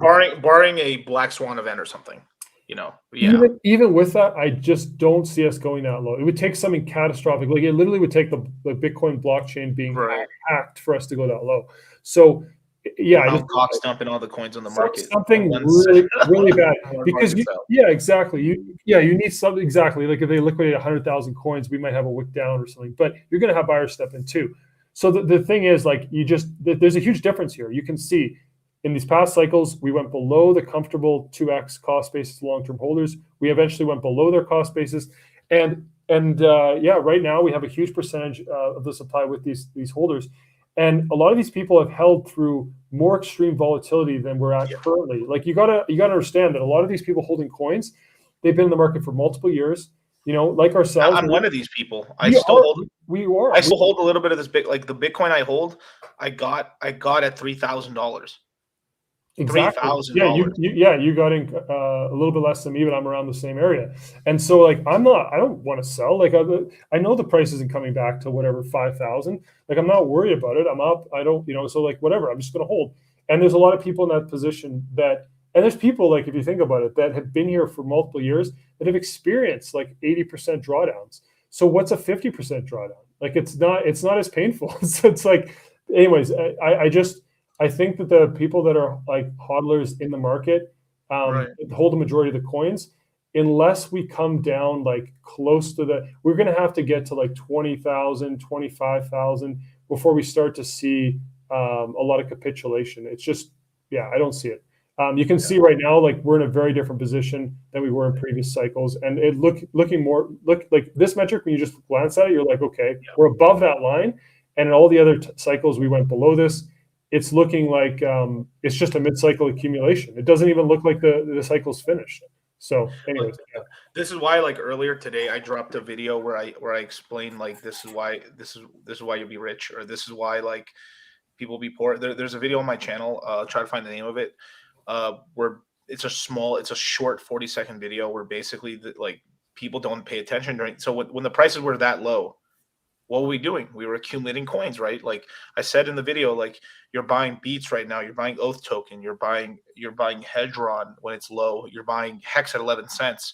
You're accumulating these assets that you know have long-term value at these prices, and then people are going to say you're lucky. And it's not luck, you're buying these assets right now, because if we really are we're just going sideways for a bit, and then we start going back up, then these are like rock star prices where you basically will be in profit for basically ever, unless the project's failed or something, of course. But that's really what it's about, because I had somebody like Enterprise Crypto's like, holy crap, 3K, big pimpin', right, and everything like that. Well, it's just because we were around this whole time, like me, Plan C, a bunch of these guys. This is why we saying crypto's a game of attrition. That's why. Yeah, we held through the pain, we held through the bear market, and we stuck around, and then we saw the opportunity because we educated ourselves, and we saw that, okay, now the price is tanking, everyone's acting irrational. Like the only way you think, like the only way you panic when you have these kind of pullbacks is if you believe that the asset is not going to be here long term. Correct. Like if you're in a crypto, like you panic when you're holding like an EOS, when you're like, this project might not be here in the future, or it might never recover. That's when you want to be concerned. But if you're in good projects, like if you're holding Ethereum, Bitcoin, Luna, Phantom, like if you're holding quality projects like Polkadot that are going to be here long term, you don't have anything to worry about. This is the opportunity. You want the price to go down more if you have capital. Like if you have some stables, or if you have the ability to bring more money in, you want even more blood in the streets. And ultimately just know that the lower the price goes on these quality projects, I mean, you're never going to see, like you said, you're just never going to see these prices come back. Like these, you just don't see it. The way the adoption curve works is you don't revisit those levels. Bitcoin's never going to be 3,000 again. That opportunity's gone. But there was opportunity when Bitcoin was $100. So like it's just going to keep going. So, and a lot of these cryptos are still really low market cap. Like Phantom's still really low market cap. So yeah. Anyways, that's pretty much it. No, I mean, this is what, so just to reiterate, like you got to remember it's the dollar cost average. That's why I'm dollar cost crypto. And you got to remember, you got to have a plan C. Exactly. You know what I'm saying? So when you get, when this market punches in the face, you got to have a plan C. That's all that's all I'm saying, But, hey, so plan C, where can people follow you? Just on Twitter. Yeah, it's pretty much the only place I'm at right now. Just, I got you can see it on the stream there, on the screen there. But yeah, that's it. Just on Twitter. I'm pretty active on Twitter, and I'll be doing more streams like with yourself. I like to do more streams with you. It's a lot of fun. It's just chill to hang out with you. And I was a little bit all over the place tonight. Sorry, I was a bit But anyways, we'll try to it's just fun. But people, you got to keep it lighthearted too. That's the other thing too, right? If you're too serious, like I can do a stream where I'm just like, I could talk for 5 hours about on-chain data, but it's dry. Like it's interesting ultimately because for me, like, I'll be on the stream, dude. I'll put the fart jokes in there. Don't worry, I'll make it funny. No, it's just, I'll keep it entertaining. Yeah, no, it's just like it's just important because like at a certain point, like people get exhausted if it's just data, right? It's a balance. Right. But at the end of the day, like for me, it's I'm just like, I mean, what's fun is making money. So I mean, I enjoy the data. Not everyone enjoys that. I get it. But there's a lot. You don't have to focus on the data to be successful. Like there's different paths for different people. Like you've been extremely successful, more successful than me, and you don't focus as much on the data. You focus on different types of data, but you found a system that works extremely well for you. Deep diving into these ecosystems, like playing around, becoming extremely knowledgeable on all the ins and outs of these ecosystems. Like that's a huge edge in the market. Like I found my edge in on-chain data with the cycles, but it's just like you got to know how your brain works and what you're good at. And you got to find what you're good, what you want to spend a bunch of time on at the end of the day. Yeah, and you got to love it. Like you enjoy what you do, I enjoy what I do. So it's like that's it. It's just and for guys that don't have the time, like it's tough, right? Because not everyone has the time to spend, doing all this stuff, making charts and for yourself, like playing all these ecosystems. So it's that's why we do these. So that's pretty much it. Well, definitely, man. Well, I'll catch you guys later. I'll do a stream again. I'll do a stream with you next week and stuff if you want. Yeah, man. Yeah, we can do more. There's a lot to catch up, a lot to talk about, and like there's a lot that I need to learn about what's going on, and it's a chance for me to get caught up, and you can Me and Plan C as individuals were so damn busy. Like you got people think that me and Plan C get to talk all the time. Like sometimes I was like, I can only talk to my buddies on stream. That's sad. It really is. It's a reality, man. We've we were probably talked more when we were kind of like involved in Celsius community more. Yeah. During that run. But yeah, anyways, yeah, we won't get into Celsius right now. But I still, just in case anyone was wondering, I still do believe in Celsius. I still hold the token. I still have the token too. There was points of frustration over time, but I still believe in it long term. Absolutely. I think they're course correcting, but just a year too late. But it's better late than never. Yeah, there's still a ton of promise with Celsius. Won't get into it now because I can talk with Celsius for hours. But yeah, I do hold the token. I still absolutely believe in the project and the company for sure. No, where is it? Oh, there's some 14K sell, baby. When? Yeah, that was from the stream we did, right? The 24-hour stream. And that's the other reason why we need sell to go to $10, so we can finally do our 24-hour stream we talked about. Oh my God, I forgot about. Did we actually? Fuck, if I promise that, then I have to do it. 100%, we're gonna do it, man. Yeah, we did. It's $10. We got so saved by the price not going up to do that stream, because at the time it was like $8. We're like, we had just done like the $5 stream, because like it was like, because I was bitching and moaning for like, I was like saying for like all of 20, was it 20? I think no, all of 2020 I was saying it's $5. You guys, it's gonna hit $5. And everybody in the Celsius community was telling me like, you're full of shit, Miguel. Yeah. We hit $5. We did the 24-hour stream, and then we're like, holy crap, it's $8. That was think about it, man. That wasn't even that long ago, dude. That was like what, 16 months ago?